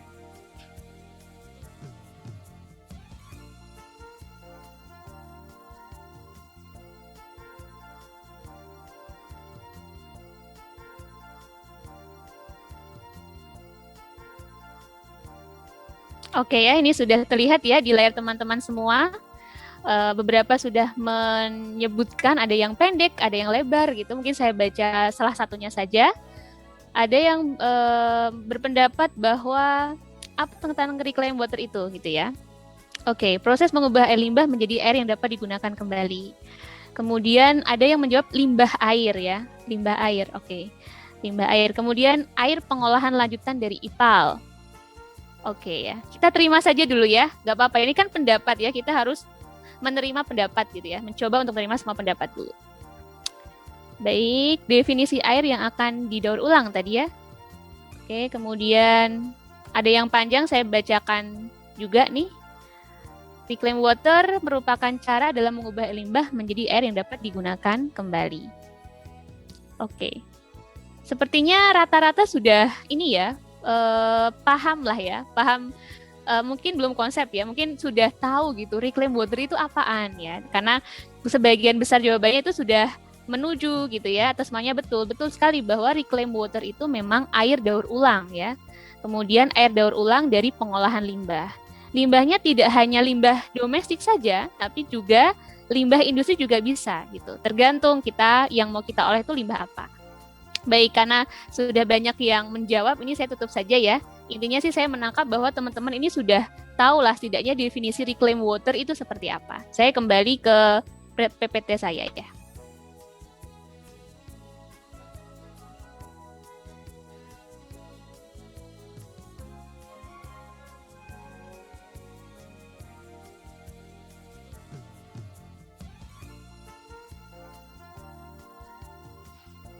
Oke, terima kasih atas partisipasinya teman-teman semua. Jadi apa itu reclaim water? Reclaim water itu betul ya, air daur ulang hasil dari proses pengolahan limbah cair yang dimanfaatkan untuk tujuan tertentu ya. Misalnya apa tujuannya? Misalnya untuk menyiram tanaman atau misalnya untuk flushing toilet dan sebagainya. Itu reclaim water. Kemudian yang kedua, kenapa sih gitu ya? Kenapa kok kita itu harus ngebahas terkait dengan reclaim water? Atau kenapa kita harus mencoba untuk menerapkan atau mengaplikasikan reclaim water gitu ya? Berarti kita berbicara terkait dengan urgensinya. Urgensinya itu apa dengan reclaim water? Sepenting apa gitu? Apakah sangat penting itu sehingga harus kita coba gitu? Nah, kita coba jabarkan satu-satu ya. Yang pertama, kalau teman-teman, saya yakin juga semua sudah tahu gitu ya, kalau air yang mendominasi di bumi kita itu adalah air laut ya. Jadi 97% air di dunia atau di bumi itu adalah air asin ya atau air laut. Kemudian sisanya apa? Nah, sisanya itu air tawar, 3%-nya itu air tawar. Tapi perlu teman-teman juga ketahui ya bahwa 3% yang air tawar ini itu tidak hanya tidak air betul-betul yang bisa langsung digunakan gitu. Masih di breakdown lagi ya. Jadi ada yang 2%-nya itu dalam bentuk gunungan es ya. Kemudian yang 0,75% air tawar itu berupa mata air, air sungai, danau maupun air tanah. Dan selebihnya berupa uap air. Sehingga kalau teman-teman bayangkan gitu, sangat sedikit sekali gitu jumlah air bersih yang bisa kita gunakan seperti itu. Itu yang pertama, urgensinya terkait dengan jumlah air ya, terutama air bersih atau air tawar. Yang kedua, mengapa kita harus melakukan reclaim water? Yang kedua adalah terkait dengan ketersediaan air. Ini saya dapat dari laporan statistik lingkungan hidup Indonesia tahun 2020. Jadi di situ terlihat ya bahwa untuk ketersediaan air ya, proyeksi sampai tahun 2035 ke dalam beberapa provinsi ya atau pulau ya, ada Pulau Kalimantan, Sulawesi, Sumatera dan sebagainya. Itu kalau teman-teman lihat kan makin menurun ya. Oh, saya lupa saya pakai pen juga ini. Ini kan makin menurun gini ya. Jadi makin menurun. Sehingga artinya apa? Artinya itu ketersediaan air semakin tahun itu akan semakin menipis seperti itu. Sehingga inilah mengapa salah satu yang perlu kita pahami bahwa dengan kondisi seperti ini kita itu perlu melakukan daur ulang air gitu. Karena semakin lama ketersediaan air per kapita dalam meter kubik per tahunnya itu akan semakin menurun seperti itu. Kemudian yang ketiga, saya juga masih mengambil dari Starling Hidup Indonesia 2020 terkait dengan jumlah sungai ya, berdasarkan status mutu kualitas air. Kalau misal teman-teman lihat di sini, ini tahun 2018 ya, angka satunya hilang. Jadi tahun 2018, kemudian ada tahun 2019, jadi ada 2 tahun yang diacu atau ditinjau. Semakin tahun ya, itu tercemar ringannya itu makin menurun, kemudian berubah menjadi tercemar sedang dan juga tercemar berat gitu.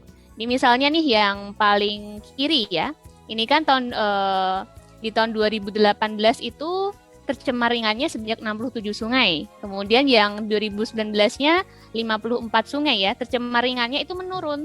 Tapi hasilnya apa? Hasilnya tercemar ringan ini tuh nanti bisa jadi dia malah makin parah gitu tercemarnya. Jadi tercemar sedang atau tercemar berat, sehingga di yang kedua ya, ini kedua dan ketiga itu tercemar sedang maupun tercemar beratnya itu meningkat.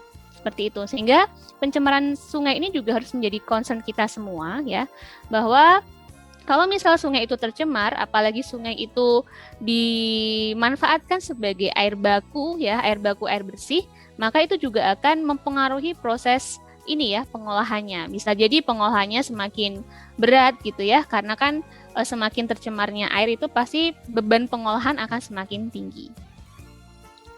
Kemudian yang keempat, jadi dalam laporan yang sama, masih dalam laporan yang sama, pada tahun 2025 Indonesia itu diprediksi menjadi salah satu negara yang mengalami krisis air bersih ya. Jadi ini salah satu faktornya itu karena climate change ya. Jadi kalau misal teman-teman juga sudah tahu, climate change itu kan perubahan iklim ya. Sehingga makanya kalau misal teman-teman lihat sekarang ini kan misal nih ya, harusnya udah masuk musim kemarau tapi kok masih ada hujan misalnya. Atau seharusnya musim hujan tapi kok masih panas ya, atau masih kemarau. Itu kan salah satu bentuk-bentuk dari perubahan iklim ya, dari adanya climate change. Nah, climate change ini juga akan berdampak gitu kepada siklus hidrologi. Siklus hidrologi itu kan siklus hujan. Nah, air itu kan sumbernya ya dari hujan yang turun ya, sesuai siklus hidrologi, kemudian dia ngalir ke sungai, menguap, evaporasi dan sebagainya sampai turun lagi gitu ya. Dari hujan itu turun lagi gitu ke air permukaan. Nah, ketika ada climate change atau adanya perubahan iklim, maka siklus tadi itu akan terganggu gitu ya. Sehingga diprediksi nih pada tahun 2025 Indonesia itu akan mengalami krisis air bersih.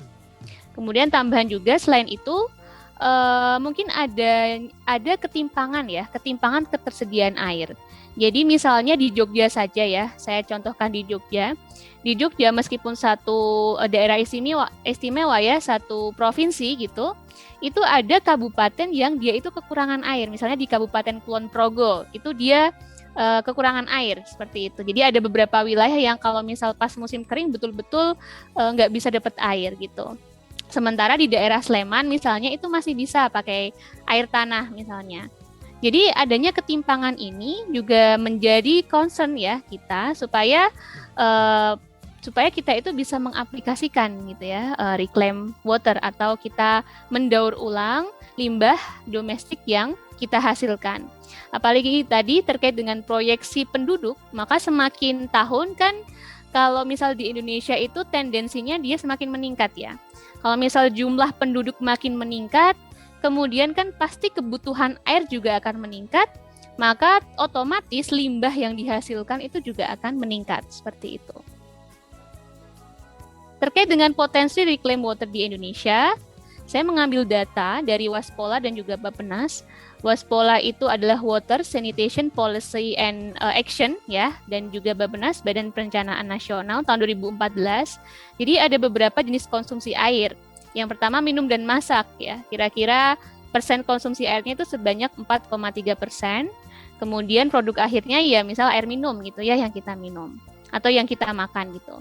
Kemudian jenis konsumsi yang kedua ada toilet. Konsumsi airnya 4% ya, produk akhirnya kan black water. Kalau misal terkait dengan limbah domestik kan dibagi dua ya, ada yang black, ada yang grey. Kalau black itu berarti dia dari toilet, kalau yang grey itu berarti dia dari hasil ini ya, dari mandi, cuci, kemudian wudhu dan pel dan sebagainya gitu, yang non toilet gitu. Nah, potensi grey water inilah yang bisa dimanfaatkan ya untuk menjadi air daur ulang. Karena manfaatnya di sini tertulis sebesar 78,2% gitu dari si 64,8% ini. Jadi sangat besar sekali potensi Indonesia itu untuk melakukan reclaim water atau daur ulang air dari sumber limbah domestik. Kemudian tadi kan potensi sudah secara umum kita lihat ya, kira-kira ya berpotensi gitu, orang Indonesia juga semakin banyak penduduknya gitu kan, kemudian produksi limbah domestiknya juga makin banyak daripada limbah yang udah diolah tadi terbuang ke sungai misalnya, ya mending kita coba manfaatkan gitu ya. Kan siapa tahu bisa gitu, bisa dimanfaatkan misal tadi untuk flushing toilet, untuk nyiram tanaman dan sebagainya. Kemudian juga di Indonesia sudah ada peraturan pendukung reclaim water. Beberapa peraturan yang saya tampilkan itu ada 4 ya. Yang pertama, Instruksi Presiden nomor 2 tahun 2008 tentang penghematan air dan energi. Kemudian nomor 2 tentang sumber daya air ya, ada PP nomor 42 tahun 2008. Kemudian yang ketiga ada Permen PU nomor 2019 tentang pengelolaan sumber daya air. Nah, kalau tidak salah di Permen PU yang ketiga ini itu ada kalimat gitu ya. Intinya kalau untuk industri yang besar misalnya, atau misal hotel, atau misal tempat-tempat komersial itu ada kewajiban untuk mendaur ulang ya, mendaur ulang air hasil limbah domestiknya gitu. Jadi kalau tidak salah di sini tertulis seperti itu. Kemudian yang terakhir dari dokumen negara Indonesian Technology Need Assessment for Climate Change Adaptation tahun 2012 ya ini. Maaf terpotong. Ya. Jadi ini beberapa peraturan pendukung gitu agar Indonesia ini ya segeralah ya untuk mencoba melaksanakan adanya reclaim water gitu. Meskipun beberapa perkantoran atau perusahaan itu sudah melakukan ya. Jadi tapi memang masih parsial itu, masih per masing-masing kantor atau per masing-masing wilayah seperti itu. Kemudian selanjutnya pemanfaatan reclaim water itu untuk apa? Jadi secara umum ada 2 pemanfaatannya ya. Ada yang potable water dan juga non potable water. Kalau potable water itu dia bisa digunakan sebagai air minum gitu ya, intinya seperti itu. Jadi tujuan akhirnya nanti si air hasil daur ulang dari domestik ini bisa diminum ya. Kalau teman-teman pernah dengar atau mungkin ada yang pernah tahu gitu ya terkait dengan potable water ini, di negara seperti Singapura misalnya atau Australia gitu ya, itu sudah sampai ke tahap mengolah air ya, air limbah domestik hasil teman-teman dari kamar mandi misalnya itu ya, itu sampai ke air minum gitu. Itu potable water. Kalau misal non potable water berarti dia yang non konsumsi ya. Contohnya apa? Misalnya teman-teman suka berkebun ya, itu bisa dimanfaatkan untuk menyirami tanaman teman-teman semua. Kemudian yang kedua untuk flushing toilet. Kalau teman-teman misal memperhatikan gitu ketika kita flushing toilet yang misal toiletnya memang belum berlabel eco green misalnya atau yang eco-ekoan gitu, itu biasanya ketika kita pencet tombol flushingnya itu kan airnya sangat banyak sekali ya yang tergelontor gitu, atau air yang dibutuhkan untuk menggelontorkan apa yang ada dalam dalam WC tadi itu banyak sekali gitu. Nah dari situ muncullah ya pemikiran, kenapa kok untuk air yang hanya digunakan sebagai penggelontoran kok harus air bersih gitu? Kenapa kita nggak pakai air yang udah didaur ulang saja gitu loh? Yang kan itu tidak kontak fisik ya, maksudnya kita tidak menggunakannya untuk misal cuci tangan dan sebagainya gitu kan hanya untuk flushing toilet gitu, sehingga sangat berpotensi sekali ya air daur ulang limbah ini itu digunakan untuk flushing toilet yang sangat banyak kebutuhan untuk penggelontorannya. Kemudian yang ketiga, ini saya kasih gambar ini ya, orang naik motor kayak mau kirim paket gitu, tapi maksudnya adalah mencuci kendaraan ya. Jadi misal ada yang sering atau ada yang suka rajin sekali mencuci kendaraannya, itu bisa juga pakai reclaim water ya atau air daur ulang. Jadi tidak perlu pakai air bersih gitu. Ya misal dari PDAM atau air tanah. Yang PDAM atau air tanah mungkin bisa dimanfaatkan untuk yang masak tadi ya atau yang diminum misalnya. Tapi kalau untuk yang lain-lain ya silakan coba pakai yang air daur ulang saja gitu. Nah, ini ada 2 ya intinya pemanfaatannya, ada potable dan non potable water. Kemudian terkait dengan proses pengolahan limbah cair domestik menjadi reclaim water. Tadi sudah dibahas ya oleh Bu Rifka. Jadi yang pertama itu pasti nanti limbah cair domestiknya akan masuk ke IPAL ya. Kemudian nanti sampai ke tahap desinfeksi biasanya desinfeksinya misal menggunakan klor gitu. Nah, setelah desinfeksi ada proses tambahan nih untuk mendaur ulang air gitu. Kalau misal tujuan kita itu airnya nggak didaur ulang, asalkan dia memenuhi baku mutu saja, itu ya sudah bisa dibuang ya ke lingkungan.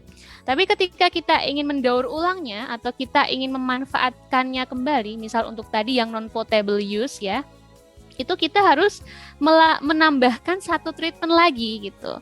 Namanya adalah advanced treatment ya. Advanced treatment, nah itu dengan adanya kombinasi advanced treatment tadi, barulah kita bisa menghasilkan reclaim water atau air daur ulang. Yang tentunya reclaim water ini juga harus diperhatikan ya, harus memperhatikan kira-kira dia tujuannya buat apa, dan coba kita cek sudah memenuhi baku mutu belum. Seperti itu. Apakah yang akan kita gunakan itu ada peraturannya, maksudnya ada baku mutunya atau tidak? Kalau misal ada, berarti kita harus mengacu pada baku mutu itu ya, sehingga air daur ulang kita, hasil pengolahan dengan advanced treatment ini harus juga sesuai dengan baku mutu, baru bisa dimanfaatkan. Kurang lebih seperti itu ya, jadi intinya pembedanya dari yang tadi Bu Rifka sampaikan adalah kita akan membahas terkait dengan advanced treatment. Jadi bagaimana ketika kita ingin mendaur ulang air, maka kita harus menambahkan pengolahan lanjutan. Nah, teknologinya apa saja? Teknologi reclaim water itu. Sebenarnya banyak sekali ya, tapi di sini saya sepertinya hanya menampilkan 4 mungkin ya. Sebenarnya banyak sekali. Mungkin nanti juga saya tambahkan. Yang pertama itu saya pernah meneliti juga ya terkait dengan ozon. Jadi penggunaan ozon itu juga bisa ya menjadi salah satu alternatif teknologi untuk menghasilkan air daur ulang. Kalau kemarin penelitian saya itu ini sih bukan limbah domestik tapi limbah tekstil ya. Jadi tapi memang belum limbah asli ya. Kita coba ke limbah buatan dulu dan itu berpotensi gitu ya. Menggunakan ozonasi itu sangat berpotensi. Apalagi kalau teman-teman tahu limbah tekstil itu kan warnanya cukup tinggi ya, cukup pekat, sehingga salah satu pengolahan ketika kita ingin menurunkan warnanya itu pakai ozon. Itu dia bisa menurunkan tingkat warnanya. Begitu juga untuk domestik, itu juga berpotensi sekali ya menggunakan ozon, tapi untuk ozon tidak saya tampilkan di sini, itu hanya tambahan saja ya. Jadi banyak sekali teknologi-teknologi, salah satunya yang paling sederhana itu namanya saringan pasir lambat, disingkat menjadi SPL atau SSF. SSF adalah slow sand filtration ya, atau bahasa Inggrisnya gitu. Bahasa Inggrisnya itu SSF. Nah, SSF ini maksudnya seperti apa? Di sini kan juga ada ini ya, ada mahasiswa sipil juga ya. Kalau sipil pasti lebih ke konstruksi gitu kan. Nah, konstruksinya kurang lebih seperti ini ya, kalau terkait dengan SPL atau SSF. Jadi misal air yang tadi sudah diolah di IPAL, kemudian kita alirkan lagi ke instalasi SPL-nya atau saringan pasir lambat.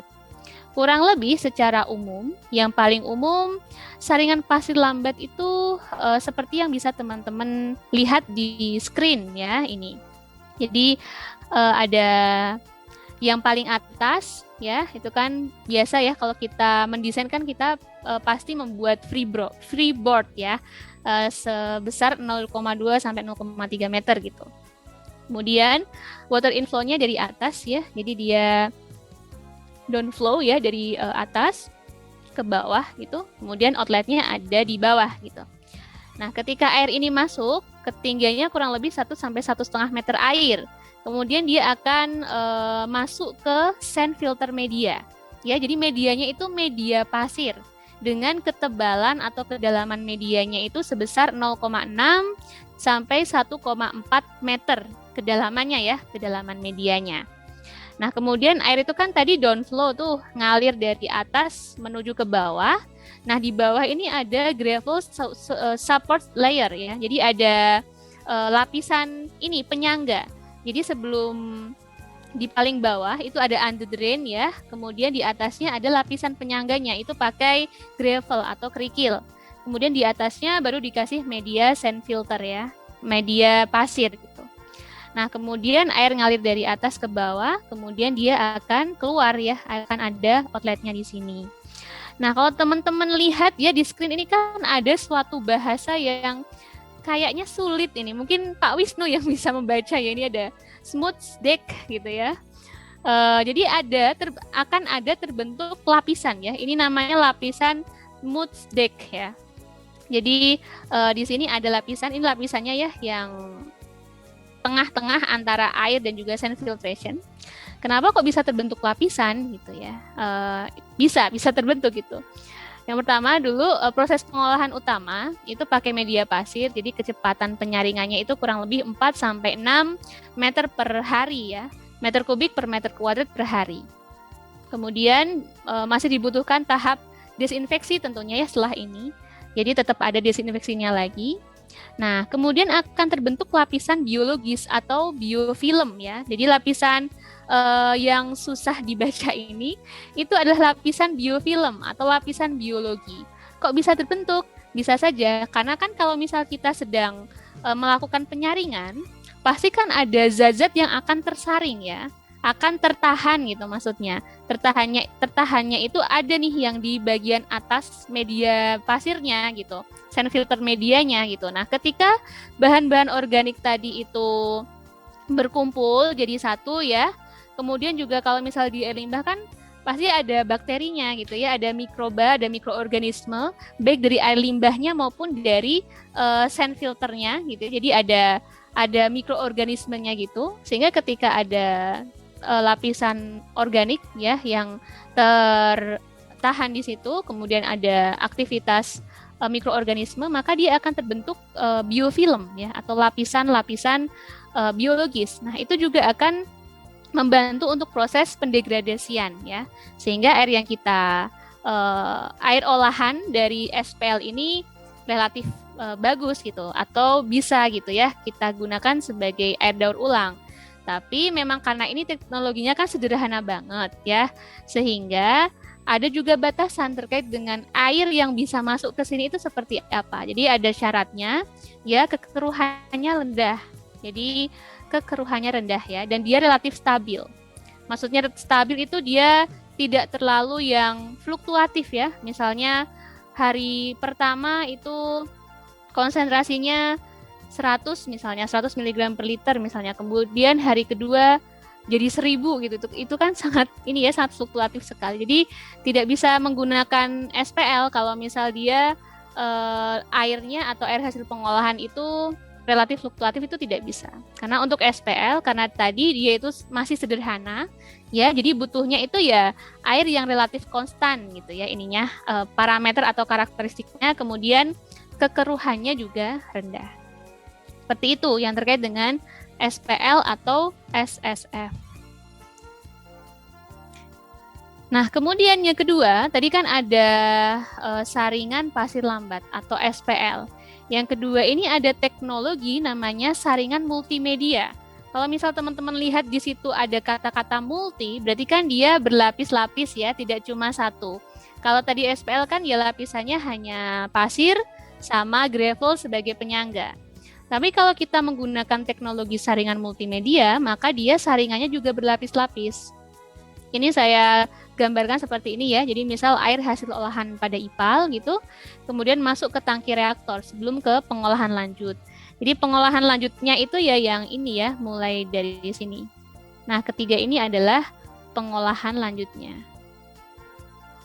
Oke, jadi masuk ke tangki reaktor dulu gitu. Kemudian stage yang pertama, tahapan pertama dia akan masuk ke saringan pasir cepat ya, atau kalau bahasa Indonesianya berarti SPC gitu ya. Kalau tadi kan SPL. Kemudian di saringan pasir cepat ini hasil olahannya itu akan masuk lagi ke filter mangan zeolit ya. Kemudian kalau misal kalian lihat kata-katanya ya, berarti dia salah satu fungsinya itu untuk menyisihkan logam mangan gitu ya. Dan juga besi juga bisa. Kemudian selanjutnya akan masuk ke filter karbon. Kalau filter karbon ini ya, kalau misal di mata kuliah gitu biasanya kalau karbon atau activated carbon atau granular activated carbon ya atau GAC itu kan untuk proses adsorpsi ya. Jadi di filter karbon ini akan terjadi proses adsorpsi. Nah, proses adsorpsi ini biasanya untuk menghilangkan bau gitu dan juga sisa-sisa warna yang misalkan dia masih berwarna gitu, itu bisa menggunakan filter karbon. Nah, air hasil olahan dari teknologi saringan multimedia ini dia lebih bagus tentunya dari SPL. Karena kan kalau SPL tadi hanya satu layer gitu ya, ada sand, kemudian gravelnya sebagai penyangga. Tapi kalau multimedia itu banyak gitu ya. Setelah masuk ke SPC, nanti dia masuk lagi ke filter mangan zeolit, masuk lagi ke filter karbon. Setelah ini pun harus desinfeksi juga ya. Biasanya kalau untuk air daur ulang itu desinfeksinya menggunakan UV ya, sinar ultraviolet. Nah, kemudian tadi filter mangan zeolit berfungsi untuk menyisihkan zat mangan atau zat besinya. Kemudian filter karbon untuk menghilangkan bau dan warna. Kemudian juga harus diikuti dengan proses desinfeksi. Biasanya menggunakan UV light ya, sinar ultraviolet. Oke. Yang ketiga, teknologi ketiga atau teknologi terakhir yang saya sampaikan ya, meskipun tadi saya sudah bilang bahwa masih banyak teknologi lain, misalnya ada ozonasi tadi ya, tidak saya masukkan, itu bisa juga. Nah, teknologi yang ketiga ini merupakan salah satu teknologi yang paling banyak digunakan, yang paling banyak fansnya gitu. Kalau misal di pengolahan air itu, karena apa? Karena dengan teknologi membran ini, memang air yang dihasilkan itu akan lebih bagus gitu kualitasnya. Nah, ini adalah tingkat filtrasi berdasarkan ukuran partikel membran.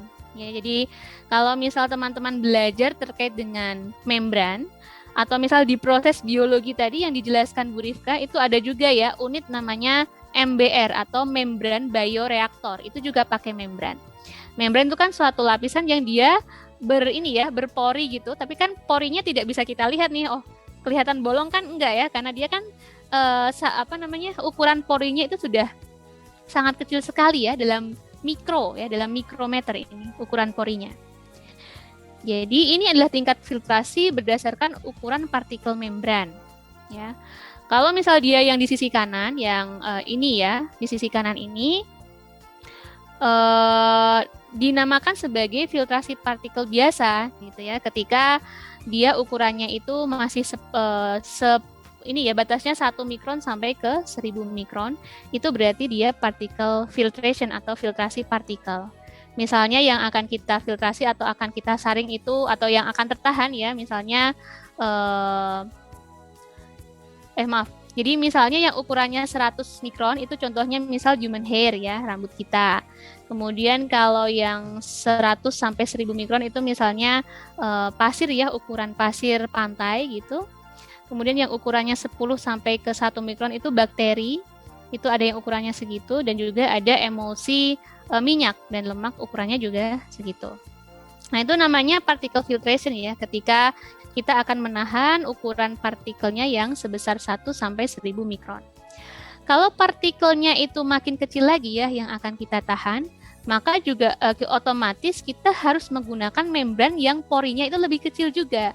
Kan biar partikel-partikel yang akan kita sisihkan itu tertahan, otomatis kan kita butuh ukuran membran yang juga ini kan lebih kecil dari partikel tadi kan, biar partikel tadi nggak lolos gitu. Nah, kalau lebih tinggi lagi dari particle filtration, itu ada yang namanya ultrafiltration ya. Ultrafiltration di sini. Nah, kemudian di antara ultra dan particle filtration ini ada yang namanya microfiltration. Jadi kalau di ultra filtration itu kira-kira apa saja yang bisa tersisihkan ya? Bisa dilihat di sini ada virus, kemudian ada NOM ya, natural organic matter, ada colloidal silika, kemudian asbetos dan albumin protein itu bisa tertahan pada ukuran membran sekian ya, antara 0,01 sampai ke 1 mikron. Itu sudah namanya ultrafiltrasi atau dia lebih tinggi lagi. Nah, yang paling tinggi ya. Waktunya masih tinggal 10 menit lagi. Oh ya, baik Pak Wisnu, terima kasih. Yang paling tinggi lagi itu adanya namanya reverse osmosis ya. Jadi ada RO. Kalau teman-teman pernah dengar itu ada istilah RO ya, reverse osmosis. Berarti osmosis balik. Itu berarti dia lebih sangat udah advance banget gitu. Beberapa aplikasi dari RO ini adalah desalinasi air laut ya. Jadi kalau misal kalian mau mengubah air laut menjadi air minum, itu biasanya kebanyakan menggunakan RO atau reverse osmosis. Ini yang paling banyak digunakan untuk reclaim water ya, ultrafiltrasi dan juga reverse osmosis. Nah, ini contoh ultrafiltrasi, ini contoh bentuk membran ya. Jadi ini namanya hollow ya. Jadi hollow fiber gitu kalau kita ini hollow fiber. Nah, jadi bentuk membrannya itu digulung-gulung gitu ya. Ya, istilahnya digulung-gulung lah ya. Digulung gitu, kemudian dimasukkan dalam tabung. Nah, ini instalasinya seperti ini fotonya. Jadi ini isinya itu membran-membran gitu. Kemudian kalau ultrafiltrasi, tekanan operasinya itu 0,5 sampai 3 bar ya. Kemudian juga semakin besar luas permukaan filter, maka produktivitas air olahan juga semakin besar. Itu yang ultrafiltrasi. Nah, tipe penyaringan menggunakan membran ultrafiltrasi itu ada 2. Ada yang namanya cross flow filtration, ada yang namanya dead end filtration. Kemudian kalau kalian lihat di sini kan ada yang namanya permeat nih ya. Permeat itu air hasil olahannya ya, air hasil olahannya. Kalau partikel-partikel yang tertahan itu namanya retentat ya. Permeat, jadi air hasil olahan dari membran itu dia namanya permeat. Ada 2, ada yang cross flow sama yang dead end. Kalau dead end ya kalau dilihat dari sini berarti dia feed streamnya ya dia dari atas gitu ya, dia dari atas membran gitu. Tapi kalau cross berarti dia dari samping gitu ya, feed streamnya dari samping. Kemudian kalau yang dead end itu dia dari atas gitu. Nah, yang paling banyak digunakan itu yang cross flow filtration ya. Jadi air itu mengalirnya dari samping gitu, dari samping kemudian nanti akan berkumpul jadi satu ke tengah ya. Nanti ada videonya sih ya, ada ke tengah kemudian itulah air hasil olahannya. Oh ya, ini ada ya retentat ya. Retentat itu berarti partikel yang tertahan. Kalau permeat itu berarti air yang sudah bisa dihasilkan ya atau yang lolos. Nah, ini RO. Kalau teman-teman masih mengingat definisi RO itu kan ini ya, RO itu pergerakan ya, pergerakan saya mungkin bilang fluida ya, pergerakan fluida dari konsentrasi rendah ke konsentrasi yang tinggi. Lihat yang di kanan ya, yang osmosis. Osmosis itu dari konsentrasi rendah ke tinggi. Contohnya gimana? Contohnya pure water ya, dia relatif encer atau konsentrasinya rendah. Ketika ada membran di sini, maka air ini akan masuk ya ke yang salt water yang dia lebih tinggi gitu konsentrasinya. Itu osmosis. Tapi kita gunakan konsep ini untuk mendaur ulang air, yaitu dengan konsep reverse osmosis. Reverse itu kan artinya balik berarti. Jadi osmosisnya dibalik gitu. Yang awalnya airnya itu, fluidanya itu gerak dari yang konsentrasi encer ke yang pekat, maka kita balik yang pekat bergerak ke yang konsentrasi encer. Nah, maka ini butuh tekanan ya, sehingga kalau misal pakai RO itu memang nanti butuh tekanan yang cukup besar, seperti itu. Tapi ini sangat bagus ya jika digunakan untuk daur ulang air limbah. Tapi karena dia membrannya kan sangat pori-porinya sangat kecil, sehingga air yang boleh melewati membran ini tuh sangat ketat gitu ya, persyaratannya harus ada pretreatment. Ini skemanya, jadi ada water intake ya, jadi ada air di pretreatment dulu, kemudian ada RO ya, ini yang gampangnya seperti itu. Kemudian permeat tank atau air hasil olahannya. Nah, ini ada PV panels ya, ada baterai ini untuk untuk sistem kelistrikannya, jadi dia menggunakan panel. Nah, sekarang kita akan coba bahas terkait dengan aplikasinya bagaimana. Saya menyadur dari penelitian yang dilakukan oleh Bapak Widayat ya dari BPPT tahun 2019. Beliau melakukan daur ulang air limbah, kapasitasnya 0,9 meter kubik per jam menggunakan kombinasi reaktor biofilter anaerob-aerob untuk IPAL-nya dan juga pengolahan lanjutan. Oke. Ini ya tadi yang IPAL kan sudah dibahas lah ya, ada anaerob-aerob. Nah, pengolahan lanjutan yang digunakan itu menggunakan media yang multi-stage tadi atau multi-filtration tadi ya. Jadi ada saringan pasir cepat, filter mangan zeolit, filter karbon, ditambah lagi ya ada cartridge filter dan UV. Ini saringan pasir cepatnya ya. Jadi ini gambar ininya, desainnya seperti ini. Ada ukurannya ya, ada kapasitasnya berapa, kemudian materialnya apa, kemudian media penyangganya apa ya, kemudian juga tekanannya berapa. Di sini sudah jelas ya, ada pasir silika paling atas, kemudian ada pasir silika halus, dan ke bawah ada sampai ke kerikil kasar ya. Jadi yang paling bawah itu yang paling gede ininya, ukurannya. Tuh. Kemudian ini ketebalannya ya, maksudnya 5-10 cm itu ketebalannya. Nah, kalau untuk filtrasi itu kan pasti ada yang namanya backwash ya. Kalau misal filtrasi itu kan pasti suatu saat nanti akan jenuh atau akan clogging. Kalau udah clogging kan harus di backwash atau dialirkan balik ya, atau dicuci lah istilahnya si saringan pasir cepat tadi atau filternya tadi. Nah, kedua tadi setelah dialirkan ke saringan pasir cepat, itu dialirkan lagi ke saringan mangan dan zeolit.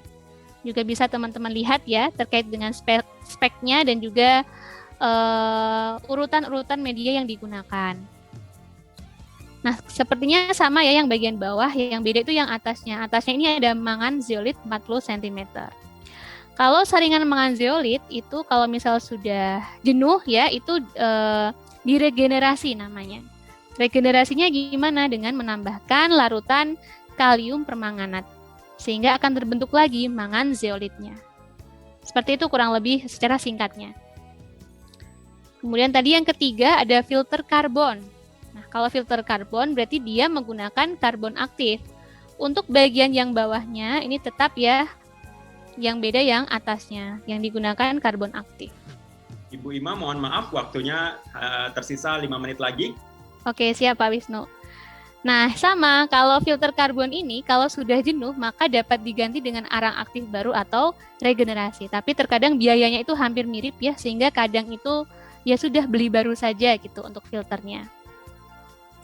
Selanjutnya ada cartridge filter ya, filter cartridge. Jadi ini saringan juga tapi skalanya mikron. Jadi kalau misal masih ada sisa-sisa nanti ya, sisa-sisa polutan yang ada, maka akan dialirkan lagi ke cartridge filter ini. Seperti itu. Dan yang terakhir UV ya. UV ini sebagai desinfektan. Jadi lampu UV ini nanti akan mematikan ya bakteri dan juga patogen, sehingga air hasil olahannya itu bisa terbebas dari patogen. Ini kualitasnya ya. Dan sudah memenuhi untuk cuci kendaraan, flushing toilet, dan juga siram tanaman. Jadi memang harus dicek lagi kira-kira ada persyaratannya nggak terkait dengan air yang akan kita gunakan gitu. Kalau misal terkait dengan hygiene sanitasi ya, itu ada peraturannya ya di Permenkes nomor 32 tahun 2017. Itu nanti dicek lagi ya. Jadi ini hasilnya ya sampai 99% yang efisiensi penghilangannya. Nah, ini tadi yang skema lengkapnya gitu ya. Nah, ini contoh bangunannya. Jadi ini sudah dibangun juga. Ada contohnya. Oke. Yang kedua dan yang terakhir, tadi kan dari Indonesia ya. Salah satu contohnya saja dari BPPT. Yang terakhir itu dari Singapura. Jadi kalau teman-teman tahu, Singapura itu sudah banyak sekali ya mengaplikasikan reclaim water. Karena apa? Yang pertama, mereka kan juga sumber airnya terbatas. Kebanyakan kan air laut ya. Jadi memang mau nggak mau harus reclaim water ini. Nah, Singapura itu sudah advance dalam melaksanakan reklamasi air. Ada ya, jadi namanya itu New Water. Itu studi reclaim water dari mereka. Ya, sekarang sudah banyak sudah banyak unit-unitnya gitu. Diawali tahun 98. Kemudian sudah beroperasi, maaf ini tahun 2002 ya, salah. Bukan 2020, itu mah baru kemarin ya. Kemudian yang kedua, New Water itu tadi ya bisa mengolah dari effluent IPAL. Kemudian yang digunakan apa? Yang digunakan adalah membran ultrafiltrasi. Kalau tadi yang penelitian Pak Widayat tadi kan pakai yang multistage ya. Kalau yang New Water ini pakai membran RO. Jadi ultrafiltrasi dan juga reverse osmosis dan juga UV untuk proses desinfeksi. Kemudian air yang dihasilkan merupakan air bersih yang nanti digunakan sebagai air baku, air minum gitu. Jadi hasil olahannya itu sudah air bersih. Ini instalasinya ya. Mungkin saya yang sini saja. Sama juga tadi. Jadi awalnya treated use water tadi dari IPAL, kemudian masuk ke water reclamation plan ya. Dia menggunakan mikrofiltrasi dulu. Kemudian reverse osmosis ya, osmosis balik, kemudian disinfeksinya pakai UV. Kemudian barulah terbentuk New Water High Grade Reclaim Water ya. Jadi sudah terbentuk air daur ulang yang kualitasnya sudah bagus gitu. Oke, Pak Wisnu, saya boleh minta waktunya sebentar untuk putar video, sebentar saja? Boleh, silakan Bu Ima. Oh, boleh ya? Ya, saya putar video sebentar ya, biar kebayang kira-kira gimana gitu. Bapak Ibu narasumber yang telah meluangkan waktu untuk berbagi ilmu kepada kami sangat bermanfaat sekali.